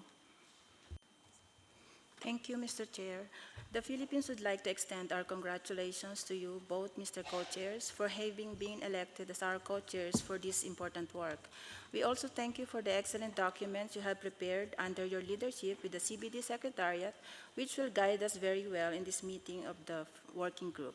At the outset, please allow us to put on record as a submission of the Philippines as an ASEAN member state, along with 10 other ASEAN member states who are all parties to the CBD, the document ASEAN Initial Inputs to the Post-2020 Global Biodiversity Framework. This submission takes into account the experiences and challenges that the ASEAN as a sub-region has faced and is facing in meeting its biodiversity targets. Mainstreaming, for example, is a very important element in our inputs. The region is endowed with a diversity of forests, marine areas, oceans, and wetlands, and many ASEAN member states share common biodiversity-rich boundaries, allowing and maintaining the rapid rate of development and modernization in the ASEAN while ensuring that ASEAN's rich biodiversity and ecosystems remain viable and receptive to protection and conservation measures. We feel may be addressed by having effective mainstreaming tools, such as monitoring ecological footprints and adopting biodiversity-focused strategic environmental assessments. Also, measures in the context of transboundary ecosystem integrity, such as promoting the coherence of the issue of climate change and biodiversity conservation, especially in the framework of reducing emissions from deforestation and forest degradation, must be taken into consideration. These elements, plus the other items which we will eventually tackle here in Agenda Item 4 as part of the structure, scope, and elements of the Post-2020 Global Biodiversity Framework, was considered by all of us ASEAN member states who have participated in a workshop hosted by the Philippines last April 24, 2019 in Manila and facilitated by the ASEAN Center for Biodiversity, or the ACB. At the appropriate time, when the opportunity arises and under your direction, co-chairs, we will also reiterate our initial inputs when our discussions move to the specific items of the structure, scope, and content that you have laid out, co-chairs, in your scenario note and the non-paper that you have circulated. Thank you, Mr. Chair. Thank you, Philippines.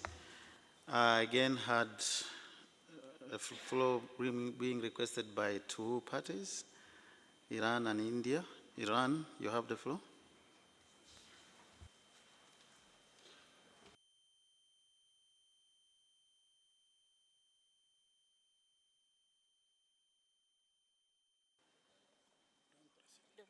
Okay. Hello, ladies and gentlemen.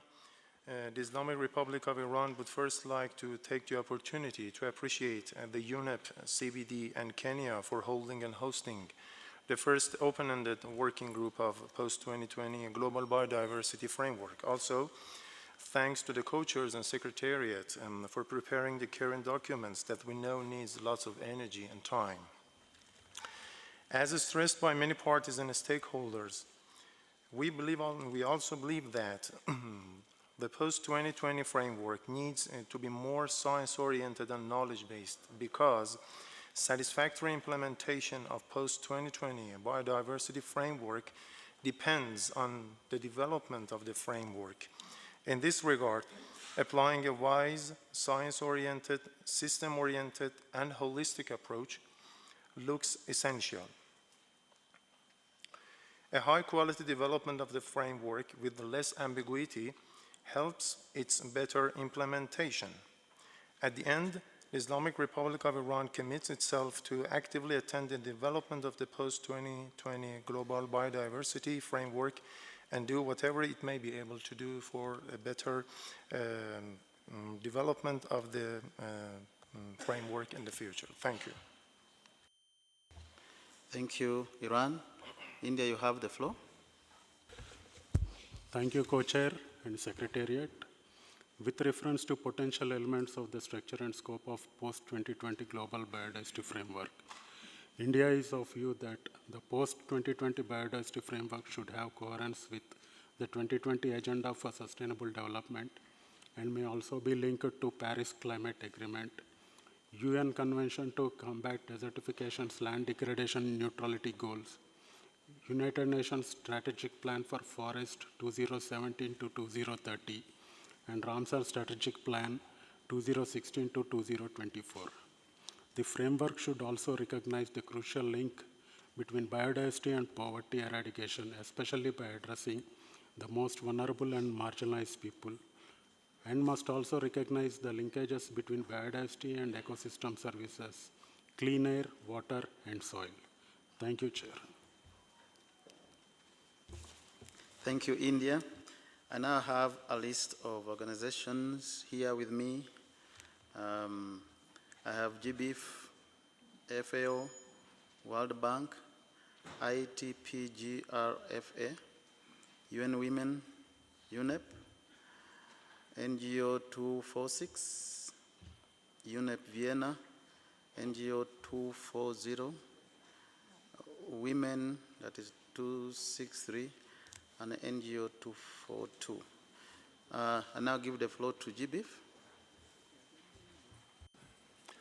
Thank you, Co-Chair. I'm speaking for GBIF, the Global Biodiversity Information Facility. Whichever structure is finally selected for the post-2020 framework, we feel it is essential not to lose sight of the role of the mobilization of data, information, and knowledge as a critical enabling condition for achieving the outcomes we all want. While knowledge management is called out in the Co-Chair's informal note circulated before this meeting, it is not explicitly included in the list of enabling actions and conditions in non-paper 2. If the next generation of targets are to be truly smart and accompanied by effective indicators, informed by quantifiable data, as several parties have expressed this afternoon, then investment in the mobilization of all available biodiversity data, information, and knowledge must be at the heart of the framework and not an afterthought. We would direct the attention of the working group to voluntary guidance appended to COP Decision 13/31 on improving accessibility of biodiversity-related data and information. This includes measures such as promoting open data access through policy incentives, investing in digitization of specimens and observations using common data standards, and developing capacity in all countries to use freely available tools for sharing and accessing primary biodiversity data in digital formats. Building such measures into the framework is, we believe, a necessary precondition underpinning the goals and targets that emerge from the current process. Thank you, Co-Chairs. Thank you, GBIF. I'll have Now FAO, that will be followed by IPLC. I didn't see the list very well here. I skipped them before World Bank. So IPLC, you get ready after FAO. FAO, you have the floor. Thank you, Co-Chair. FAO thanks the co-chairs for the preparation of the document and the non-paper. We wish to share a few observations. With respect to the potential elements of the post-2020 framework, we would like the framework to highlight the many links between agriculture sectors and biodiversity and ecosystem services, and the solutions offered by biodiversity-friendly, sustainable management approaches on farms, landscapes, and seascapes. On the scope and content of the framework, we note that many of the specific issues mentioned in paragraph 9 are closely related to FAO's work. The engagement and inputs of FAO members on identifying goals, targets, and indicators related to these elements will be essential to the success of the framework. We stress the use of biodiversity-based solutions and the sustainable use of biodiversity through integrated practices to address global food security and the entire suite of SDGs, possibly through the inclusion in the elements of a food systems perspective and sustainable consumption and production. On the outcome-oriented elements, the 2020 framework should be holistic, avoid duplication, and build synergies. FAO, as the custodian agency of 21 SDG indicators, supports the close alignment between the framework and the SDGs. On cross-cutting approaches, FAO supports the mainstreaming across sectors. Mainstreaming should be seen as a critical pathway to achieve transformative change and integrated planning. The currently developed FAO strategy on mainstreaming biodiversity across agriculture sectors supports this endeavor. Also, the State of the World's Biodiversity for Food and Agriculture calls for better multi-stakeholder, cross-sectoral and international cooperation and integrated approaches. FAO suggests to broaden the synergies beyond the biodiversity-related conventions. FAO works equally with all 3 Rio Conventions and hosts biodiversity-related conventions. And we would therefore like to highlight the importance to increase synergies between all conventions, as this will increase the coherence in the facilitation of implementation. Thank you, Chair. Thank you, FAO. Now I give the floor to IPLC, followed by World Bank. Thank you very much, co-chairs. We thank you and the Secretariat for compilation of the documents for this item. And the International Indigenous Forum finds the compilation very useful and actually focusing also on the issues that we had already submitted earlier on when the submission were called for. We however, call for your indulgence that you give us time to be able to give a general comment tomorrow morning, and we have already divided our work into different clusters. Thank you, Co-Chair, for that. Thank you. Thank you. IPLCs now give the floor to World Bank, followed by ITPJR FA.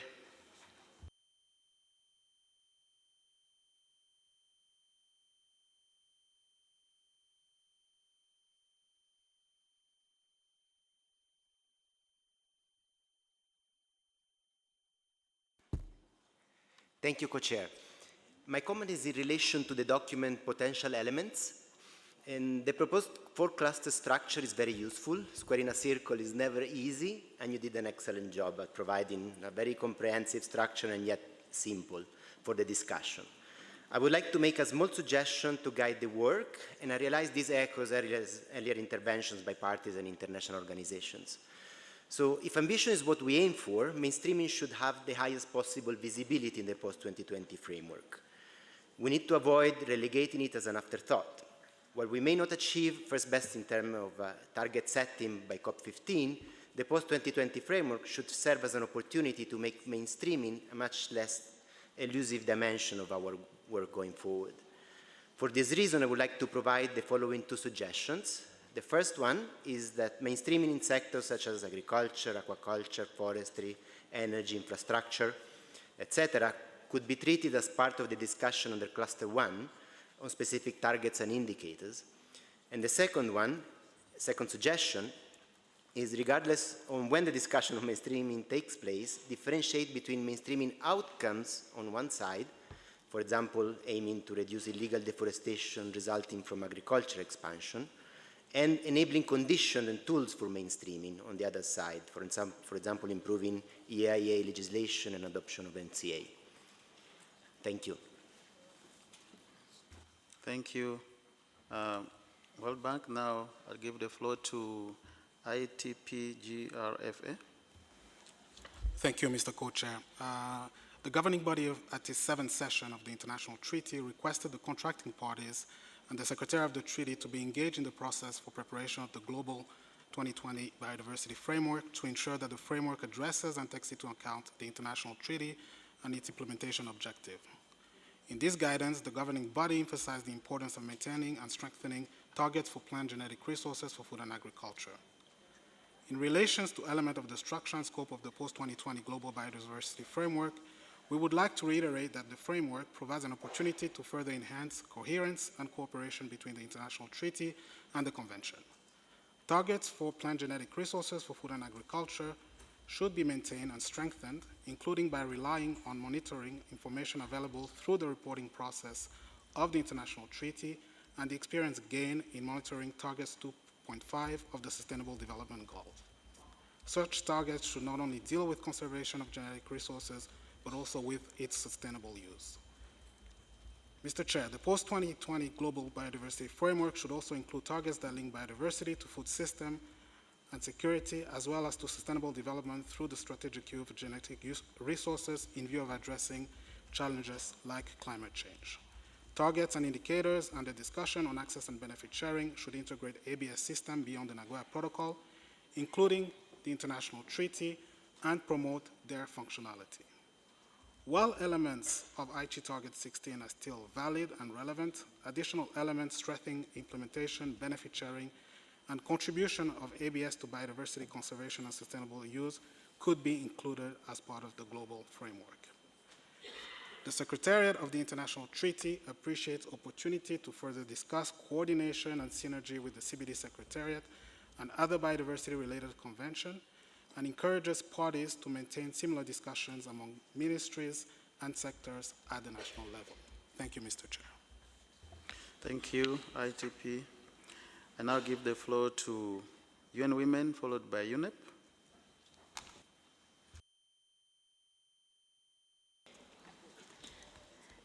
Thank you, Mr. Chair. Let me start by recalling that parties at the 14th Conference of the Parties to the CBD agreed that the process for developing the post-2020 Global Biodiversity Framework will be gender responsive by systematically integrating a gender perspective and ensuring appropriate representation, particularly of women and girls, in the process. UN Women is pleased to note that the various consultation processes and submissions thus far have acknowledged that gender equality and women's empowerment are prerequisites for meeting global development goals, and that women and girls should be considered as actors and contributors to the conservation and sustainable use of biodiversity. UN Women believes that Vision 2050, Living in Harmony with Nature, remains relevant and valid. The vision proposes biodiversity as being valued, conserved, restored, and wisely used for the purposes of maintaining ecosystem services, sustaining a healthy planet, and delivering benefits essential for all people. It is clear that valuing, conserving, restoring, and wisely using biodiversity requires the involvement of all people, as does the receipt of essential benefits. I would like to emphasize some key points from the expert consultations and workshops that UN Women has co-organized in the past months.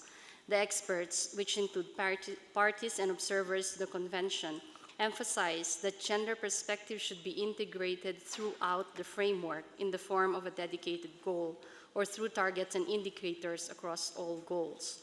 The overall aim is for a gender-responsive post-2020 global biodiversity framework that will ensure the full and effective engagement and equal opportunities for leadership at all levels of decision-making of all relevant groups, including women, youth, indigenous peoples, and local communities in matters related to the 3 objectives of the Convention.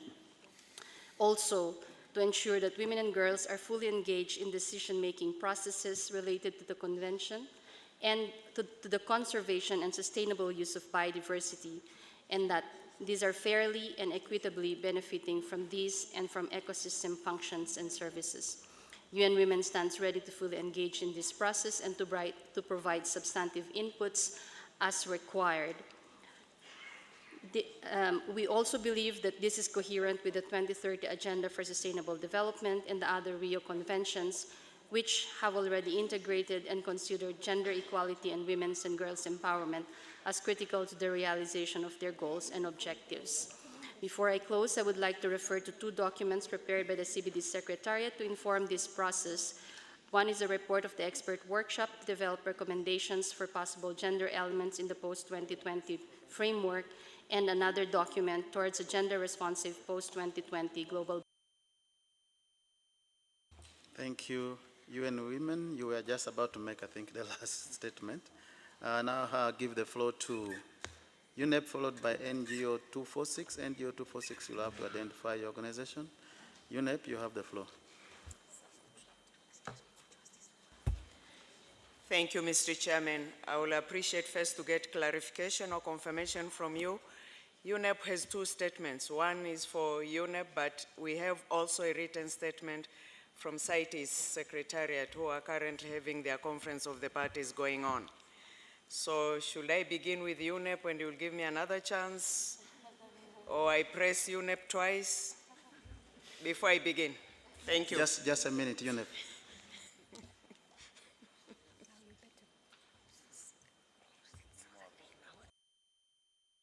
Okay, thank you. UNEP, by the guidance from the podium here, you have got 6 minutes, so see how to do it. Thank you, Mr. Chairman, for your understanding. So I'm beginning with the UNEP statement. United Nations Environment Programme has been actively engaged in the preparation process for the Biodiversity Beyond 2020 framework, contributing by UNEP-wide plan in collaboration with UNEP World Conservation Monitoring Center, WCMC. Some of the key components of the plan are to strengthen UNEP's role in post-2020 process and to foster biodiversity governance. This can be achieved by promoting transformative action, cooperation, synergies within and beyond the biodiversity community. For the new framework to be effective, we need to break sectorial silos and work together across constituencies. By working together, we can achieve more than on our own.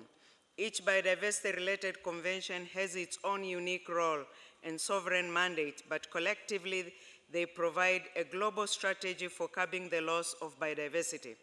Coordination and cooperation among the biodiversity-related and other related conventions are central to achieve coherent and integrated biodiversity policy and knowledge management in the context of sustainable development.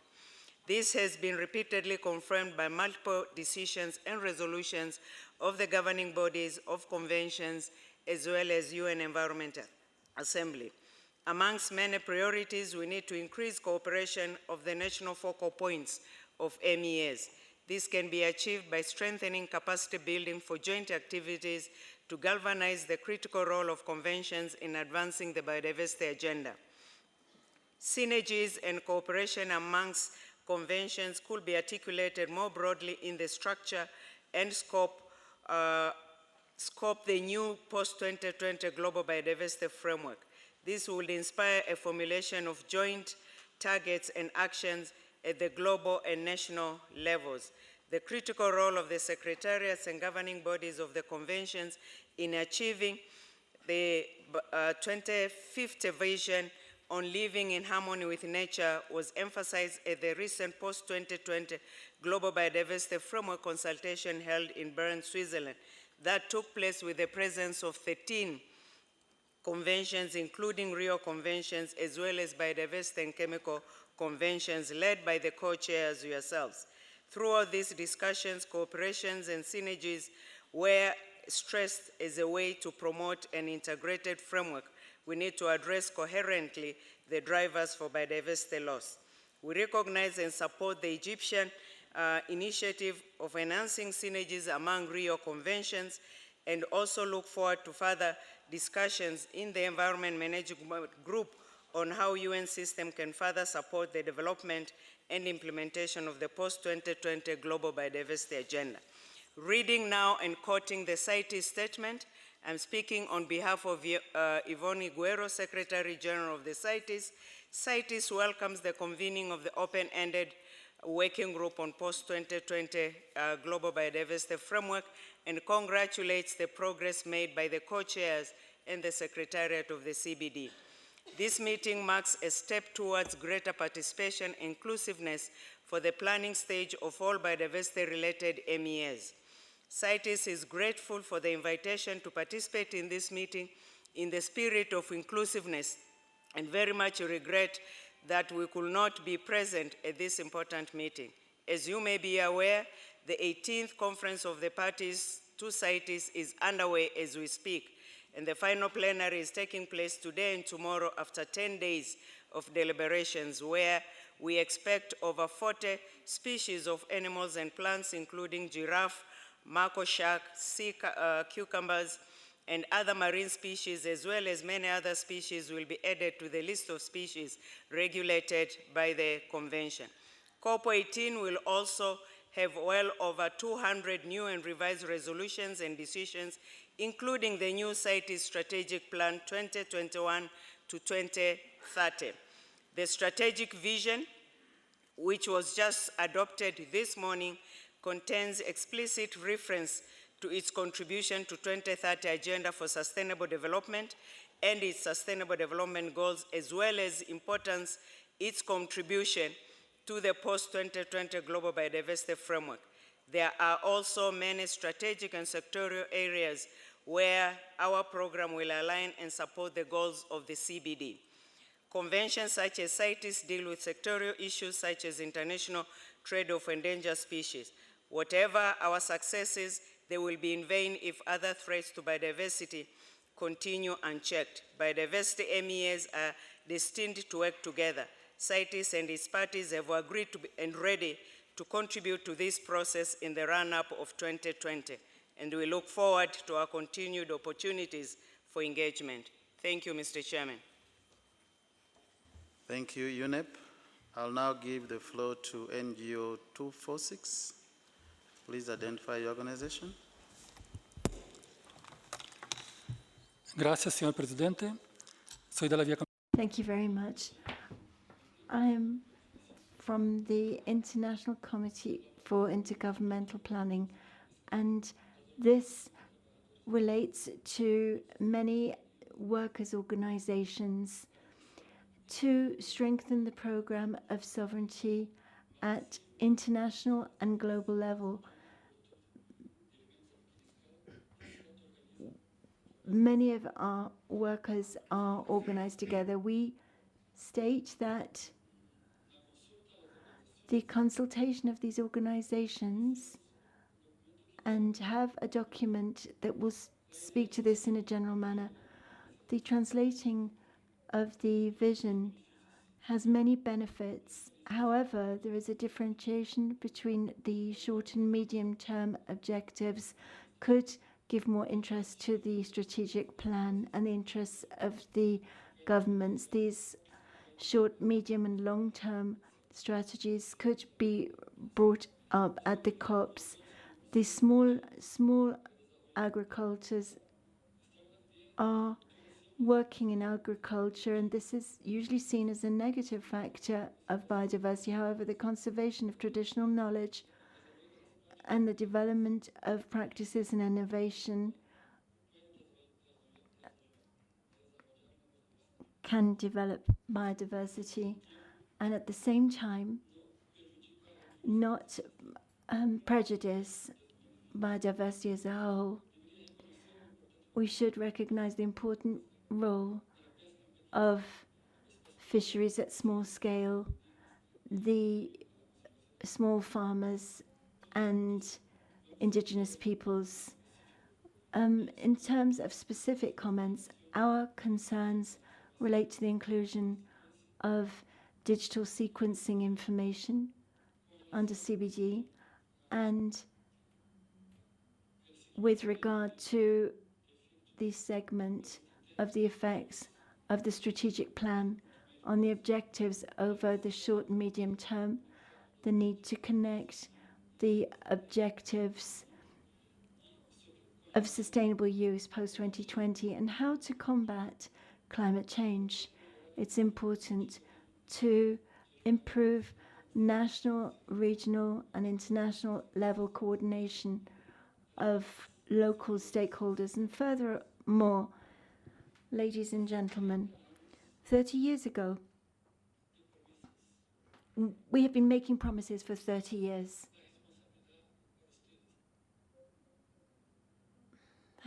Thank you, NGO 246. I now would give the floor to microphone number 198. Please identify yourself. I would like to clarify that I'm making a statement on behalf of the Secretariat of the Carpathian Convention.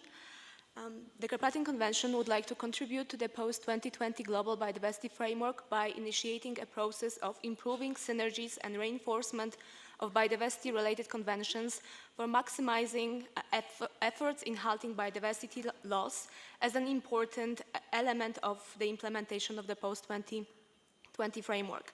The Carpathian Convention, as an international treaty on environmental protection and sustainable development, and one of the only 2 international agreements specifically dedicated to the mountain regions in the world, can play a substantial role in translating the global biodiversity goals and targets at regional level.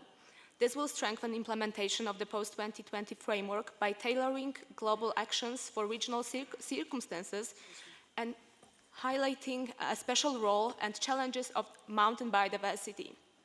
And therefore, the Secretariat of the Carpathian Convention calls for greater recognition and inclusion of mountain ecosystems in the post-2020 framework and related discussions, as the mountains represent hotspots for biodiversity richness of global importance.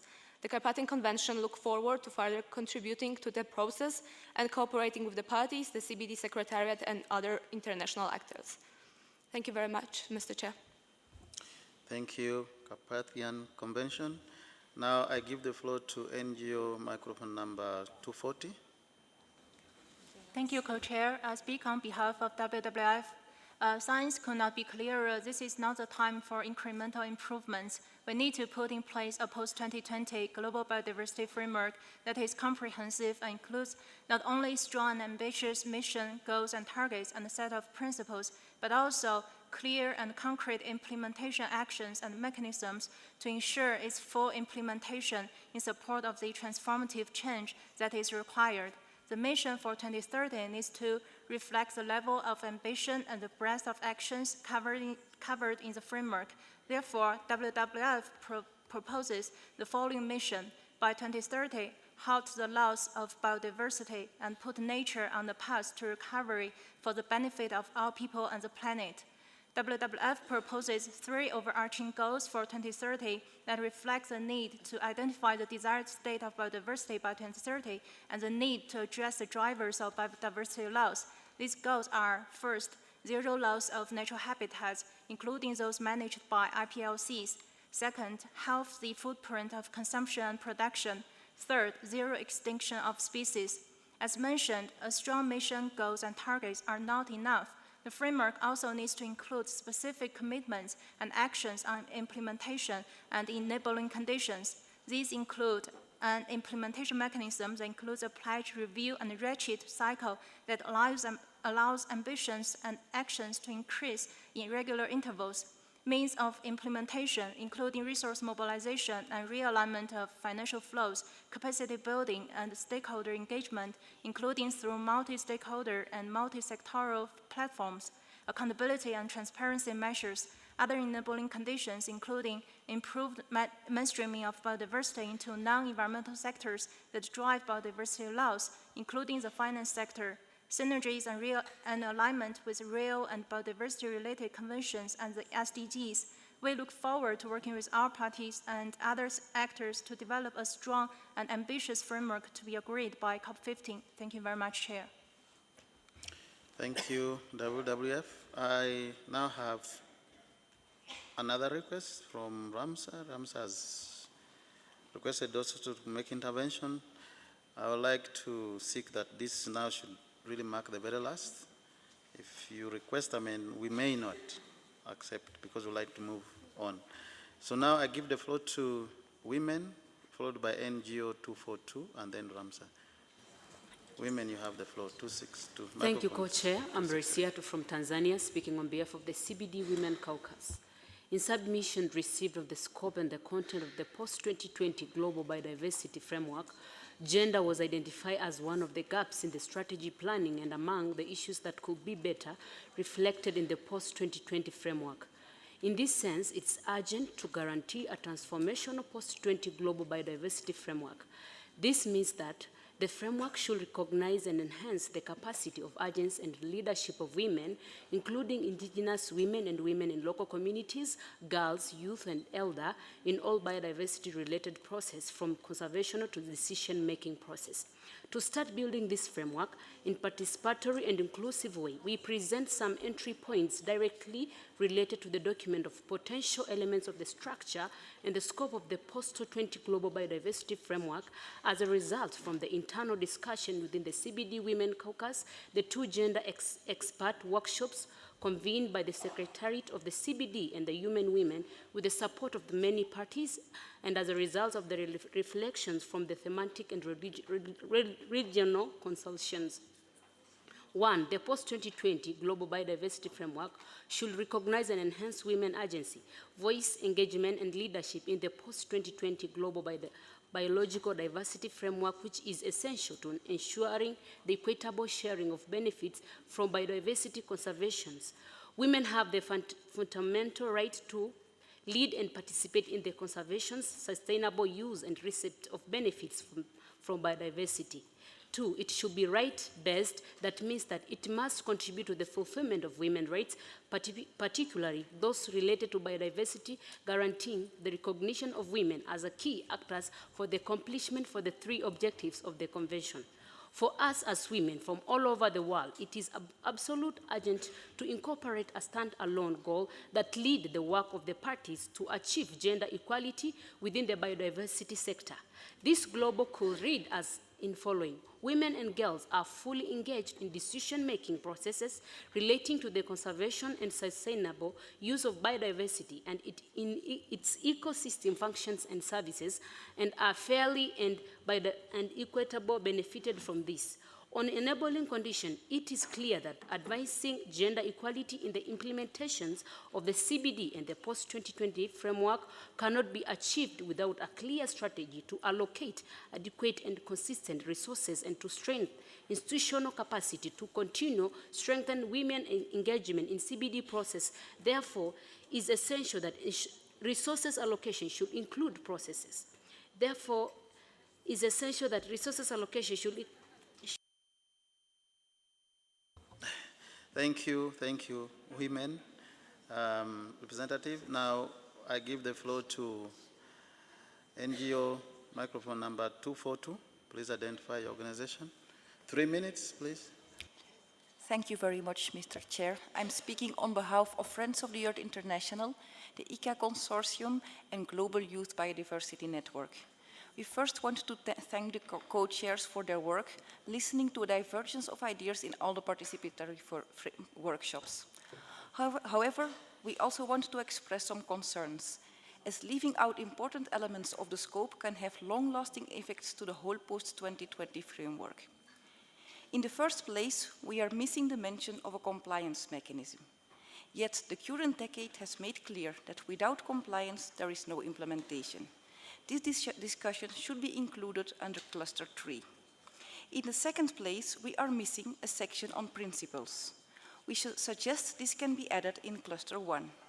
Amongst the principles, there needs to be a human rights approach, non-regression, and the precautionary principle, amongst others. Most importantly, we are not clear where and how the discussion on transformative change will take place.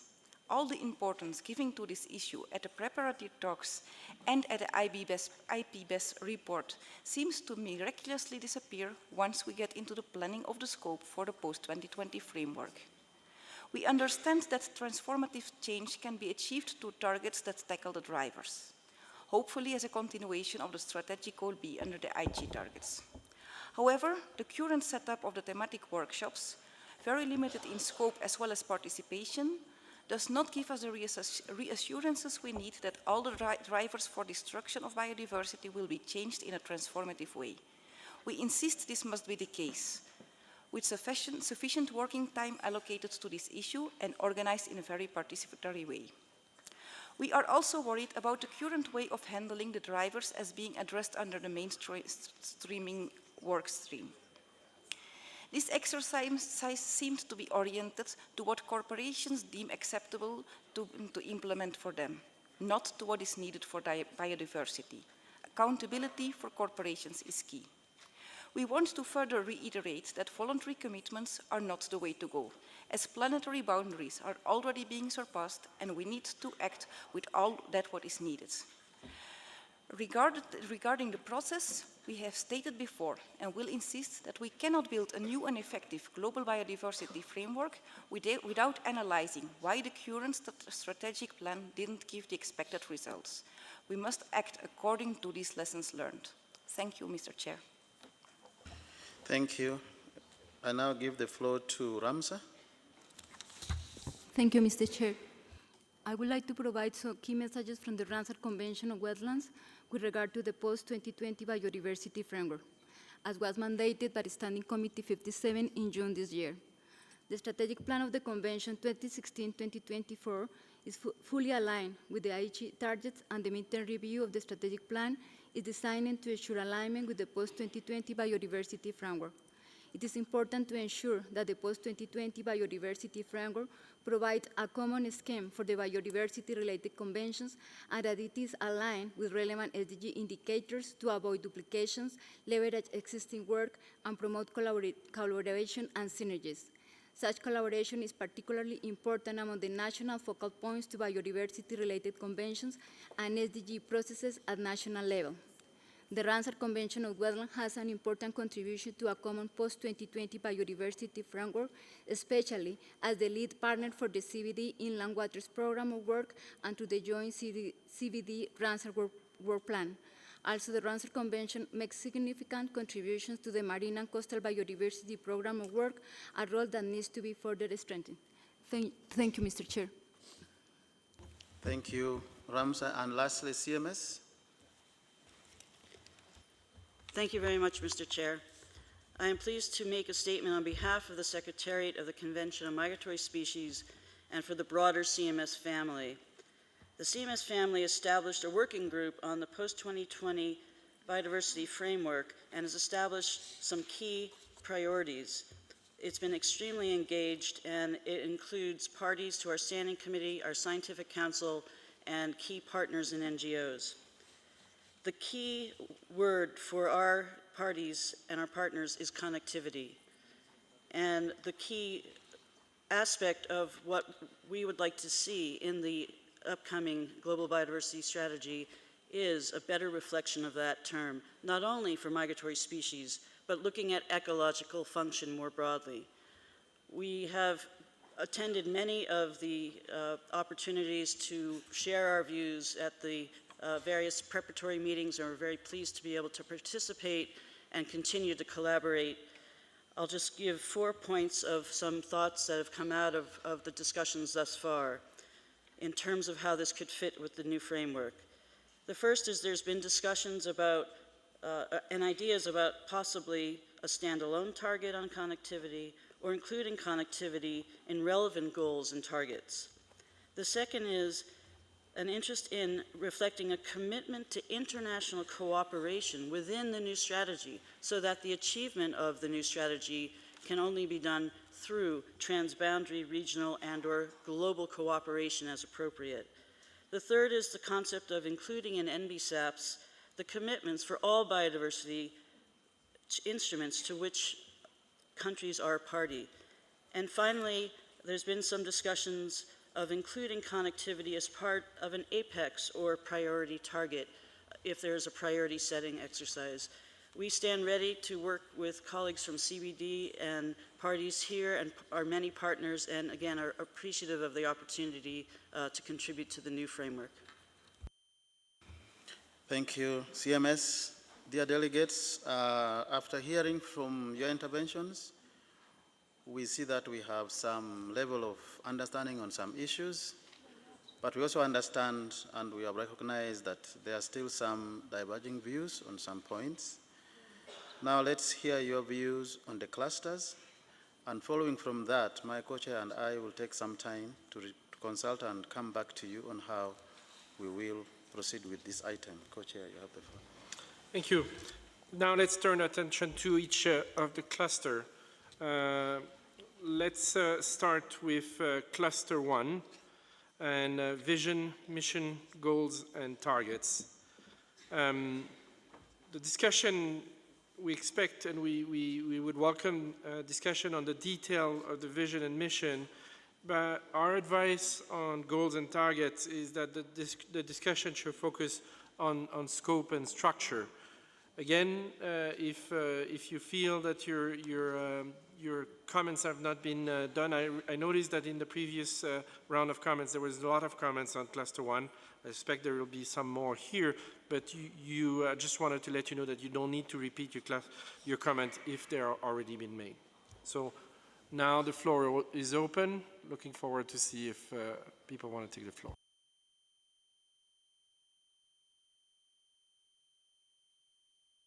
New Zealand, please take the floor. Thank you very much, Co-Chair. New Zealand considers that the 2050 vision remains relevant and should not be renegotiated. There are a number of interrelated concepts contained in the vision, and they are all important.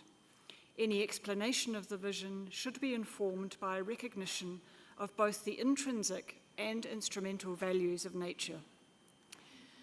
The 2030 mission should be achievable as well as being inspirational and motivating. It should act as a stepping stone towards the 2050 mission. New Zealand believes that an apex target or limited number of targets with a larger number of more specific supporting sub-targets and enablers beneath could be a useful structure for the framework, particularly in terms of communication and generating political and public buy-in. An apex target or targets could include language around the need to end species and habitat loss by a certain date, but we recognise that there are other ideas, and we look forward to hearing those. We also consider that there may be a role for a statement of overarching principles for cross-cutting issues that are considered in a different category to enablers. Turning to the co-chair's non-paper, which we appreciate, the overall structure of the proposal on organising goals and targets, and I refer here to option 2, with its distinction between high-level biodiversity status goals, the drivers and the key systems and enablers, is a good starting point for our discussions. We support the clear addressing of the major global drivers of biodiversity loss. We also agree with the inclusion of all the elements listed in the Enabling Actions and Conditions section. We would, however, welcome discussion on how the principles of Article 8J can be better reflected in the co-chair's proposed structure. Thank you very much. Thank you, New Zealand. I have here Chile, followed by Norway and the Republic of Korea. Chile, you have the floor. Thank you very much. We would like to make just a small statement regarding the vision that we find it pertinent that the structure of this model should have the principles that the Convention has. In that sense, we would like to state that the concept of conservation, restoration, and to value biological diversity should be stated in a period of time. For example, conservation should be like the motto and for 2030, restoration for 2040, and the value for 2050. At the same time, we would like to state that these milestones should be structured in several sub-milestones and should be with a geographical consideration as well. Finally, we would like to know that regarding the scopes and the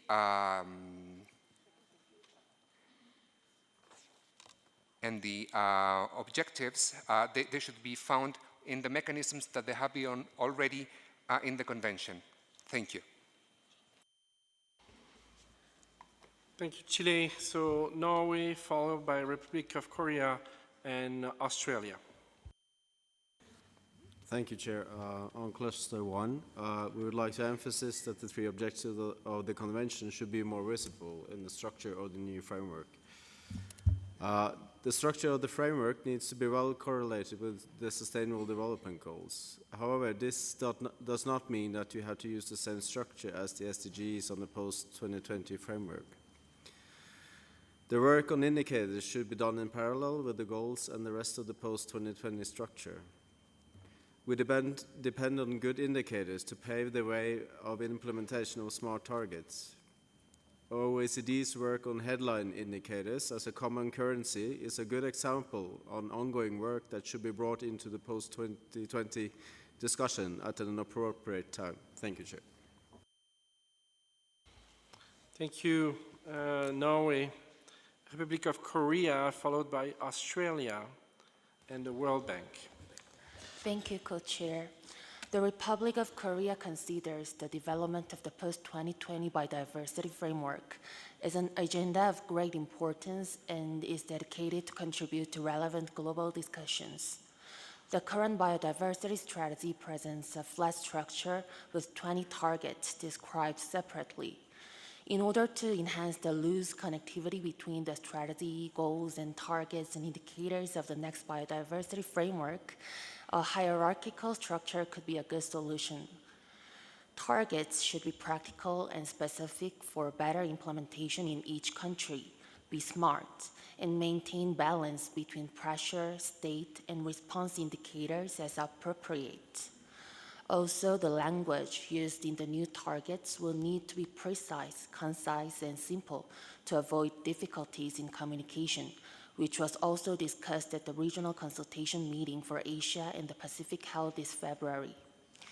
Indicators could play a pivotal role in assessing target achievement progress globally and nationally, and therefore it is important to develop and select appropriate indicators for each target, just as the current Target 11 having a clear indicator in order to ensure more efficient implementation by all actors. Furthermore, if there is a lack of data or a technical gap among parties, indicators on assessing the state could be complementary as the first step towards such targets. For example, it was difficult to assess the achievement progress and result of relevant policies for Aichi Target 13 on genetic diversity, since appropriate scientific data before and after related actions had not been adequately accumulated in many party states. This challenge could have been overcome if the target had one or more state indicators on genetic diversity among populations of endangered species, enabling target achievement as well as gradual accumulation of technology and data. Thank you. Thank you, Korea. As I was reading out the list, I think you have started a new round of interest. So World Bank, you'll have to be patient as I'll turn first to South Africa and followed by Switzerland.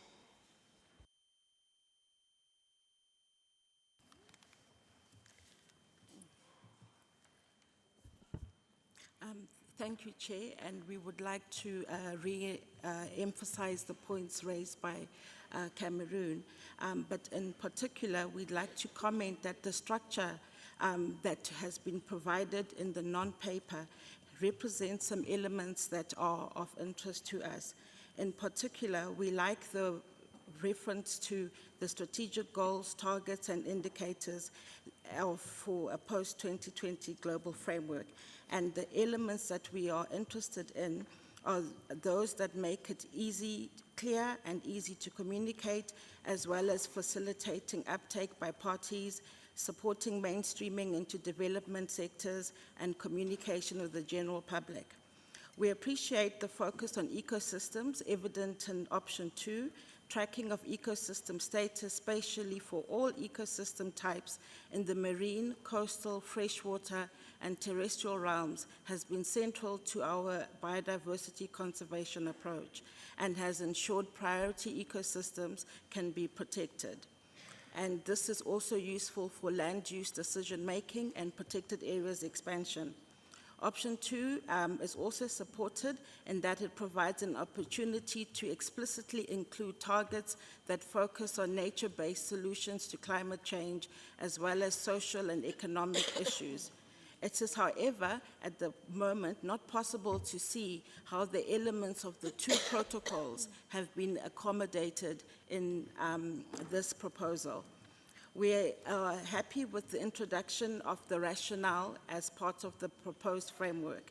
The rationale provides a compelling case for the role that biodiversity plays in sustainable development.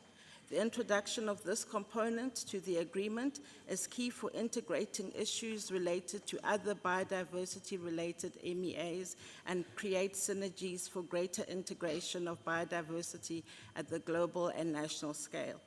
This will therefore allow the post-2020 Global Biodiversity Agreement to serve as a universal framework for action on biodiversity and promote coherent action and synergies with related processes.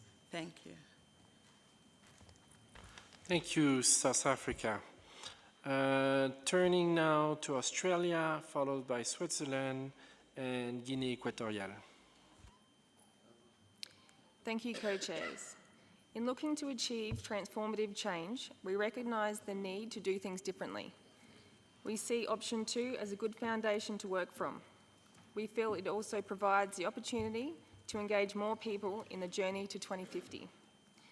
In development of a new mission and/or an apex target that is inspirational and motivating, we need to ensure it reflects all 3 objectives of the Convention. We reiterate the need for the next iteration of targets to be smart, but also note the importance of prioritising efforts and focusing limited resources on areas most critical to achieving our shared vision. Australia also notes the need to ensure that principles, enablers and/or indicators cut across all elements of the framework. We support the statement from New Zealand as to how Article 8J could be reflected in the options. Thank you, co-chairs. Thank you, Australia. Confédération Suisse, à vous. You have the floor, Switzerland.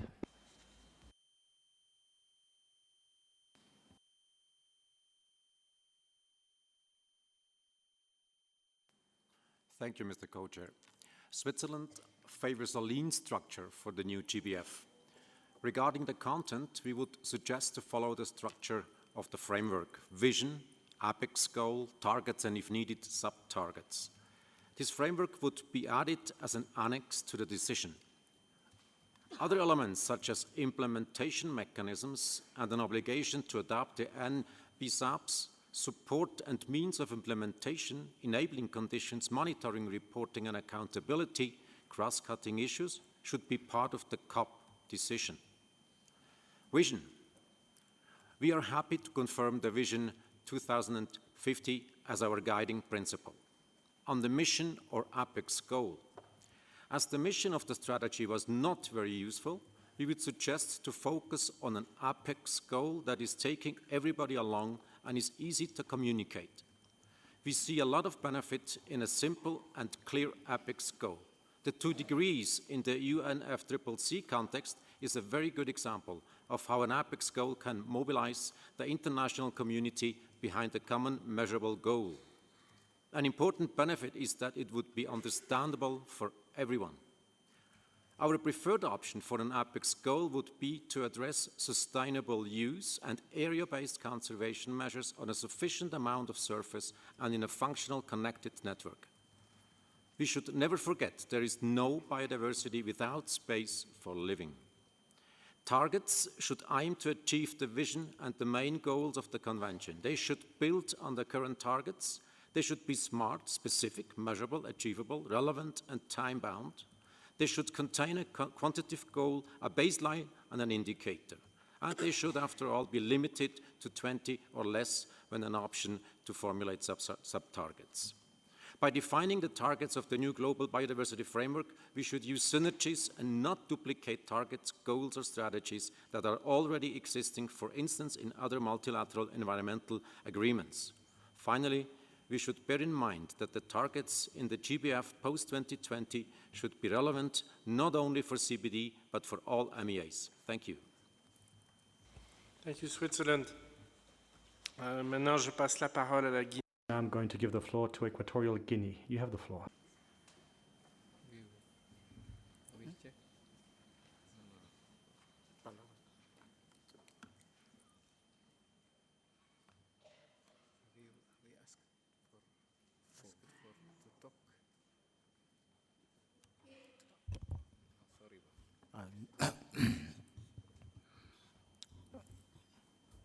Ok, muchas gracias.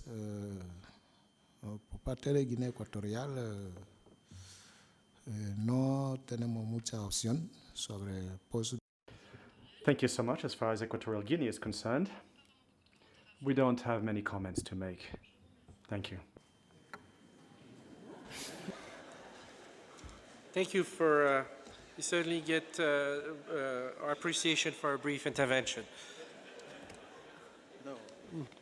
Mexico, followed by China and Bolivia.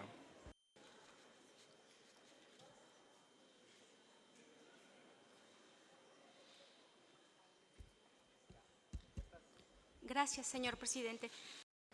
Thank you so much, Co-Chair. Now, as far as the first cluster is concerned, Mexico entirely agrees with what has been proposed here regarding the strategic framework. Having said this, what we have in non-paper 2 concerning the mission, scope and content should be modified. The provisions are somewhat confusing and things need to be made clearer, which I believe the representative of Switzerland said. We need to stress the fact that the vision is one which should be both inspiring and should motivate people and states. And that way one would guide states when it comes to what would happen subsequently. And I'm referring here to achieving the 2050 vision. We shouldn't have objectives linked to biodiversity because, of course, this could be confusing. So, when we address the issue of the non-paper, we can then perhaps tackle this whole issue of confusion again regarding the fact that we have one main objective and a number of subsidiary objectives, all of which could result in confusion. Thank you. Gracias, Mexico. Now giving the floor to China. China, you get the floor. 好，感谢主席。Thank you, Chair. Harmony of human and nature and 2050 vision are the wisdom of mankind. This should be respected. Indicators and measures should be adopted to realize this vision. In order to adopt this vision, the whole society should promote the idea of respecting the nature and follow the rules of nature to guide our actions. These measures and indicators should be developed to address the issues of overexploitation of nature and address climate change so as to ensure quality development and ensure common destiny of mankind. Thank you. Thank you, China. I now turn the floor to Bolivia. Bolivia, you get the floor. Thanks, Mr. Chair. In relation to Cluster 1, our comments are very specific.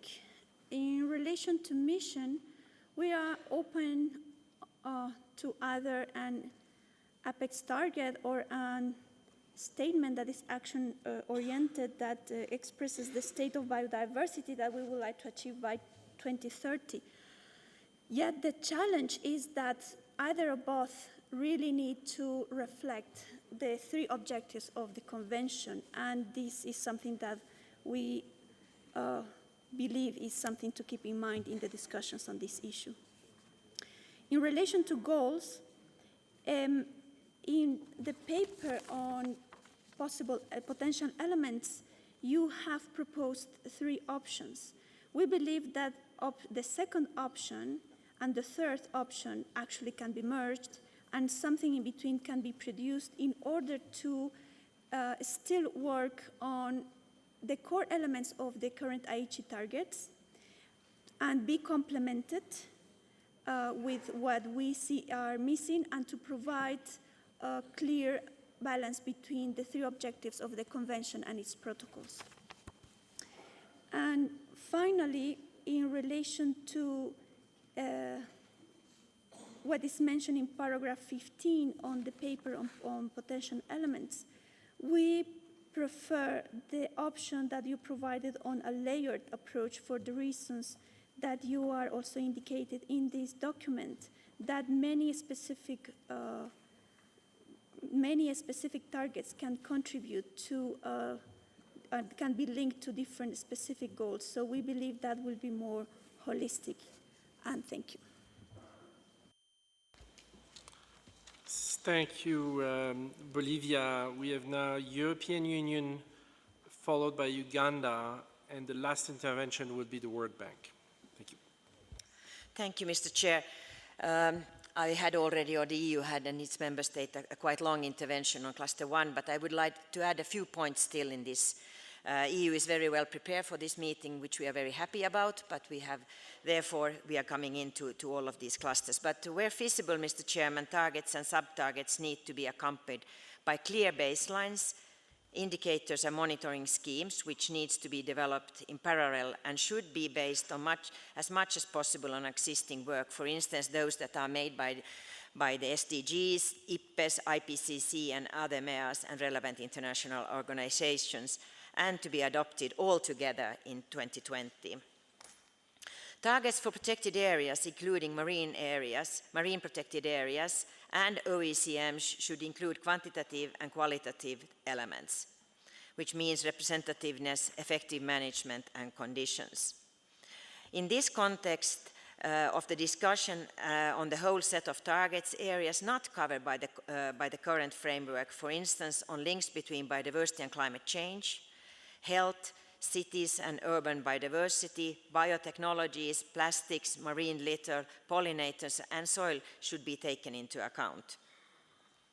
The targets should be presented and grouped in a way that makes them understandable to different stakeholders and allow a clear messaging and focus, and thereby helps implementation and has a stronger implementation. Clearer focus could be on actions that address the drivers of biodiversity loss, distinguishing more clearly from goals and targets related to the state of biodiversity and those related to the enabling conditions. Mr. Chair, we need targets not covered by the current biodiversity framework, which I said, and also targets developed in collaboration with other processes where appropriate.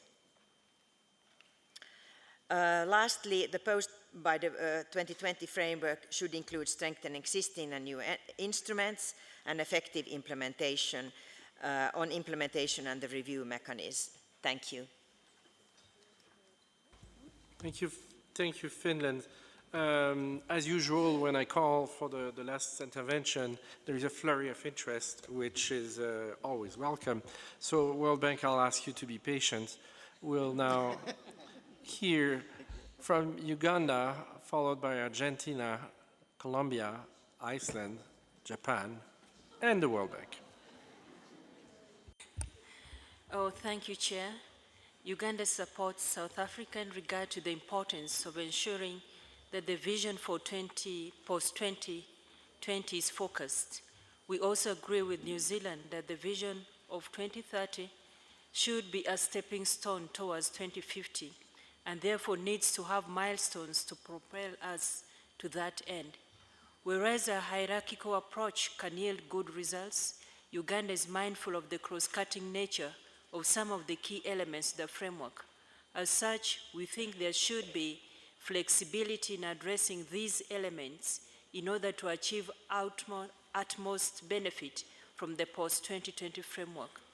The mission should be action-oriented and should reflect the vision, while both the vision and mission should include the element of benefit sharing as a key tenet. Finally, the idea of targets and sub-targets should focus on the relevance of such as stratification of targets and the measurability of attendant indicators. There should also be monitoring parameters for the said indicators. Thank you. Thank you, Uganda. Let's now move on to Argentina. Gracias, señora. Thank you so much, Co-Chair.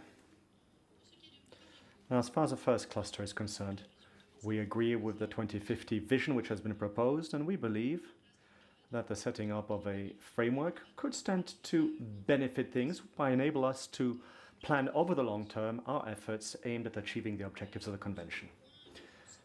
Now, on this point, it seems to be fundamental to us to have the framework refer to the 3 pillars, the implementation of the 3 pillars of the Convention: fair and equitable participation, and so forth, of the benefits. Argentina believes that the 5 strategic objectives contained in the Aichi objectives, which are an integral part of the strategic plan for biodiversity, remain valid. We therefore have to achieve these objectives, do everything we can to achieve them. This is of fundamental importance to us. Argentina believes that the global biodiversity framework post-2020 should base itself on the Aichi objectives, which haven't been achieved yet. And it seems to us that they remain completely relevant. We need to tailor our approach to ensure that we have a number of smart objectives. And the parties could perhaps update these objectives to tailor them to the requirements post-2020. Now, as far as the other global objectives are concerned, the 2030 objective and so forth, we agree that there needs to be cohesiveness between our objectives and those objectives. I'm referring to the 2030 objectives. One shouldn't have confused the nature and scope of the CBD. We need to look at the legal constraints, and we need to look at what we can use to achieve our own objectives. There are no financial obligations or impacts when it comes to implementing this. Now, as far as national indicators are concerned, we believe that one needs to be coherent, and we could use the indicators of the 2030 objectives, which after all were chosen by all states because they seemed relevant and their purpose was to motivate. So we could use additional resources for technology transfer, capacity building,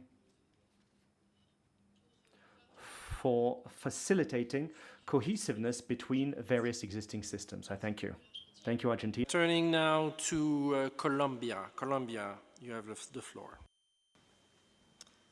Gracias, señor. Thank you. Thank you so much, Co-Chair.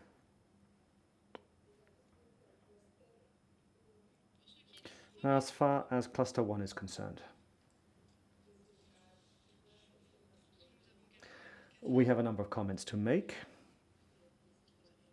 We have 4 comments to make, in fact. Firstly, we back the option proposed in the non-document regarding the organization of the structure. However, we believe that we need to move even further than this and not be satisfied with simple updating of the structure or an updating of the Aichi objectives. No, we should move to something more complete, more holistic. Now, the objectives for the global framework should take into account the direct engines of biodiversity loss and also look at the underlying causes of biodiversity loss. We back the 2050 vision as it is proposed, but we believe that we should look at this in greater detail and go even further and set up a number of benchmarks which would enable us to measure progress achieved in moving towards this vision. Colombia would therefore propose something here. I'll read it in English. Harmony with nature is a human responsibility to find a way to live in reciprocity with the other living beings, valuing, conserving, restoring, and using sustainable nature, consolidating a sustainable economic development that guarantees life quality, well-being, and a healthy environment for all people and living things, which will happen after implementing a series of political, economic, and cultural actions based on sustainability and after applying the nature-based solution model. Y cuarto y último, And fourth comment, Colombia believes that the first cluster could stress the need for transformation and change for a better protection of biodiversity to ensure that it is more proactive, better uses resources, and better protects biodiversity. We need real change when it comes to decision making as well.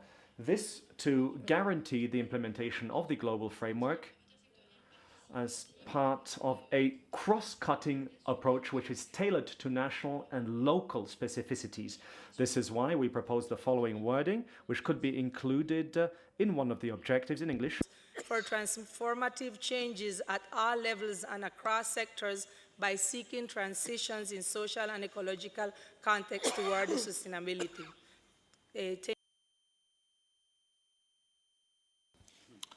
Thank you, Colombia.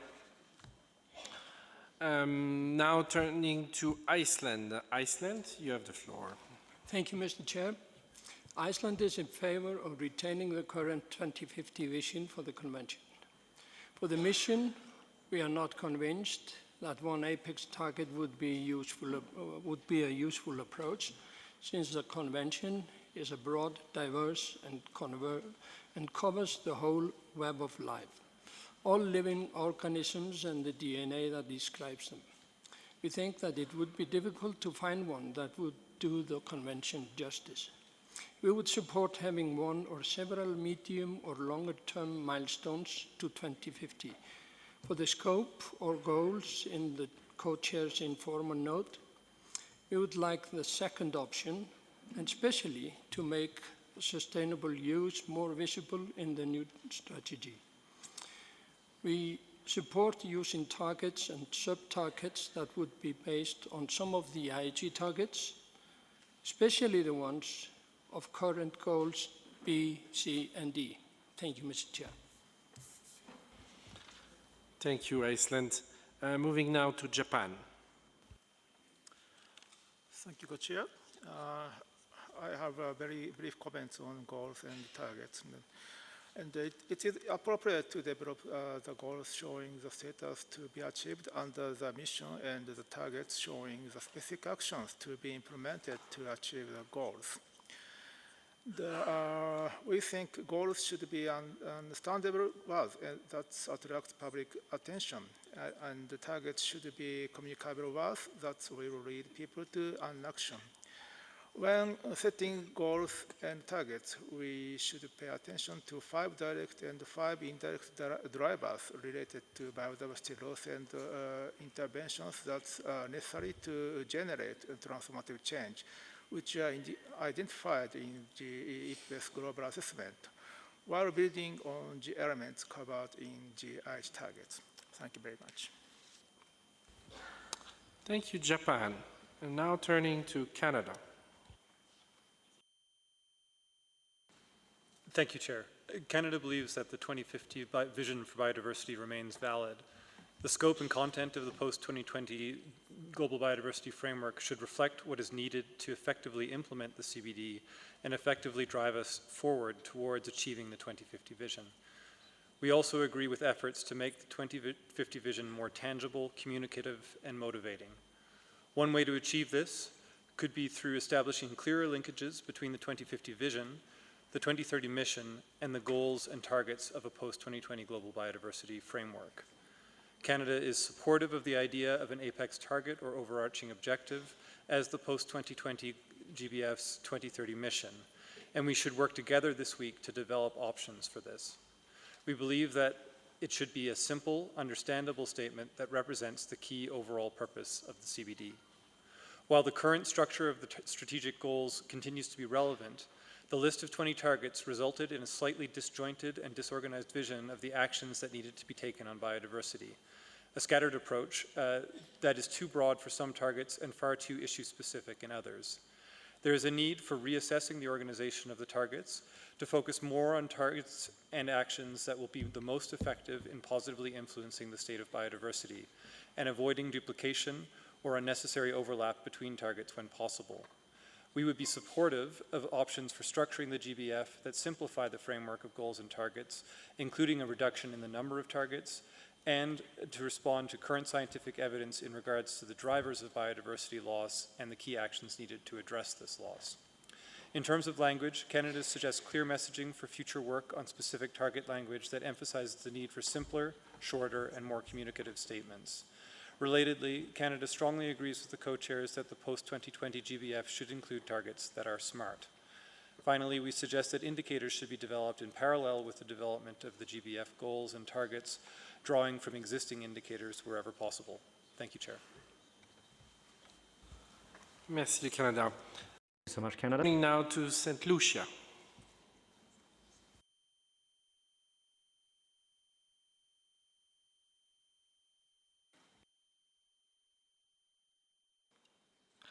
Thank you, Chairs. St. Lucia wants to thank the co-chairs for the documents presented, but in addition, we would like to note that the vision, the goals, the targets, they must place emphasis on mobilization of resources, particularly to incentivizing success, productivity, in the areas that were determined by the latest IPBES global assessment. That is, having high levels of biodiversity and at the same time having high rates of degradation and loss. Thank you, St. Lucia. And now, last but not least, the World Bank, who's been very patient with us. World Bank, floor is yours. Thank you, co-chairs. I'm suspecting that no one wants the bank to talk, so they keep pressing the button. But jokes apart, I'm delighted for such a good discussion.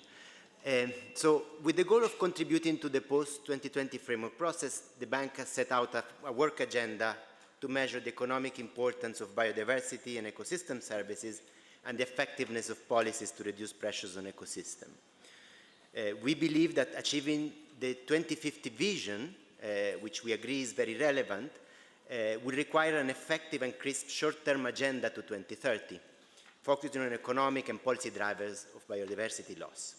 So for these reasons, we propose that the open-ended working group considers the following suggestions.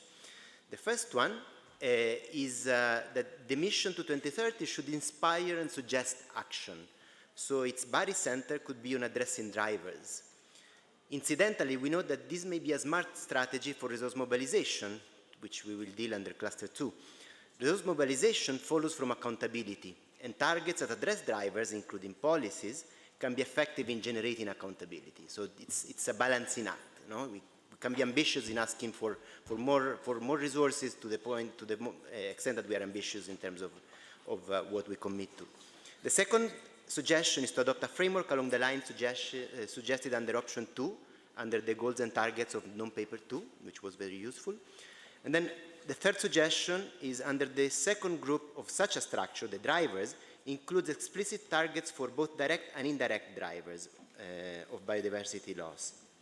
And as part of the indirect drivers, the inclusion of policy actionable targets, which will include fiscal policies to remove perverse incentives and provide positive incentives, financial sector policies to increase the enabling environment for resource mobilization, regulatory policies, and trade policies.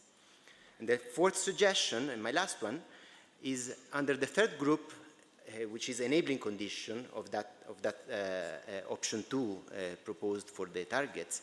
So under enabling condition, include explicit targets for the adoption of measurement frameworks that are standardized and science-based. This would include the adoption of the system of integrating environment and economic accounts developed by the UN. As we move along with implementation, one key objective is to improve our measures under groups 1 and 2, and the biodiversity and goals, and the measurement agenda should help us improve on them as well. So we stand ready to support the discussion going forward. Thank you.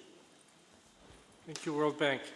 And the very last, as we're getting close to the end of the session, is NGO number 242. Please identify yourself. Thank you, Mr. Chair. I am speaking on behalf of Friends of the Earth International. Regarding the mission, we believe the main focus needs to be to stop biodiversity destruction by all means. We are therefore worried by the proposals on a measurable apex goal.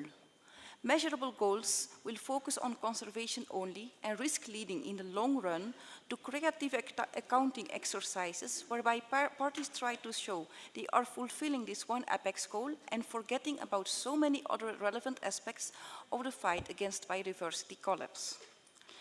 Regarding the targets, we believe in a continuation of the existing targets, especially in a view of continued implementation. Of course, adapted and complemented where necessary. One such complement should be a target related to the protection of the human rights of those who defend the environment. Other adaptations may be needed to enhance the actions that hold drivers of biodiversity in a structural way. Another new area of attention should be to alter the impacts countries generate in third parties due to their footprints of their aggregate consumptions. So many valuable areas of biodiversity go lost as a result of demand for, amongst others, palm, soy, and minerals that are destined to other countries. The responsibility of these losses cannot be attributed only to the country where these products grow or are mined, but should also be assigned to consuming nations. Thank you, Mr. Chair.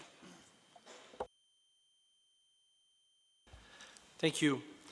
This completes the first round on Cluster 1. After consultation, we think we're going to be interrupting the session here, and we will continue the discussion of this agenda item starting first thing tomorrow morning on Cluster 2. I will now pass the floor to the Secretariat for some announcements. Thank you, Co-Chair. This evening, a reception is being generously hosted by UN Environment. It was supposed to be immediately after, so it should start now at 6:15 and will take place at the bottom, just right outside of this room, at the bottom of the steps. I think you can see some tents out there. It'll take place there from 6:15 onwards. Thank you. Thank you. The meeting is adjourned.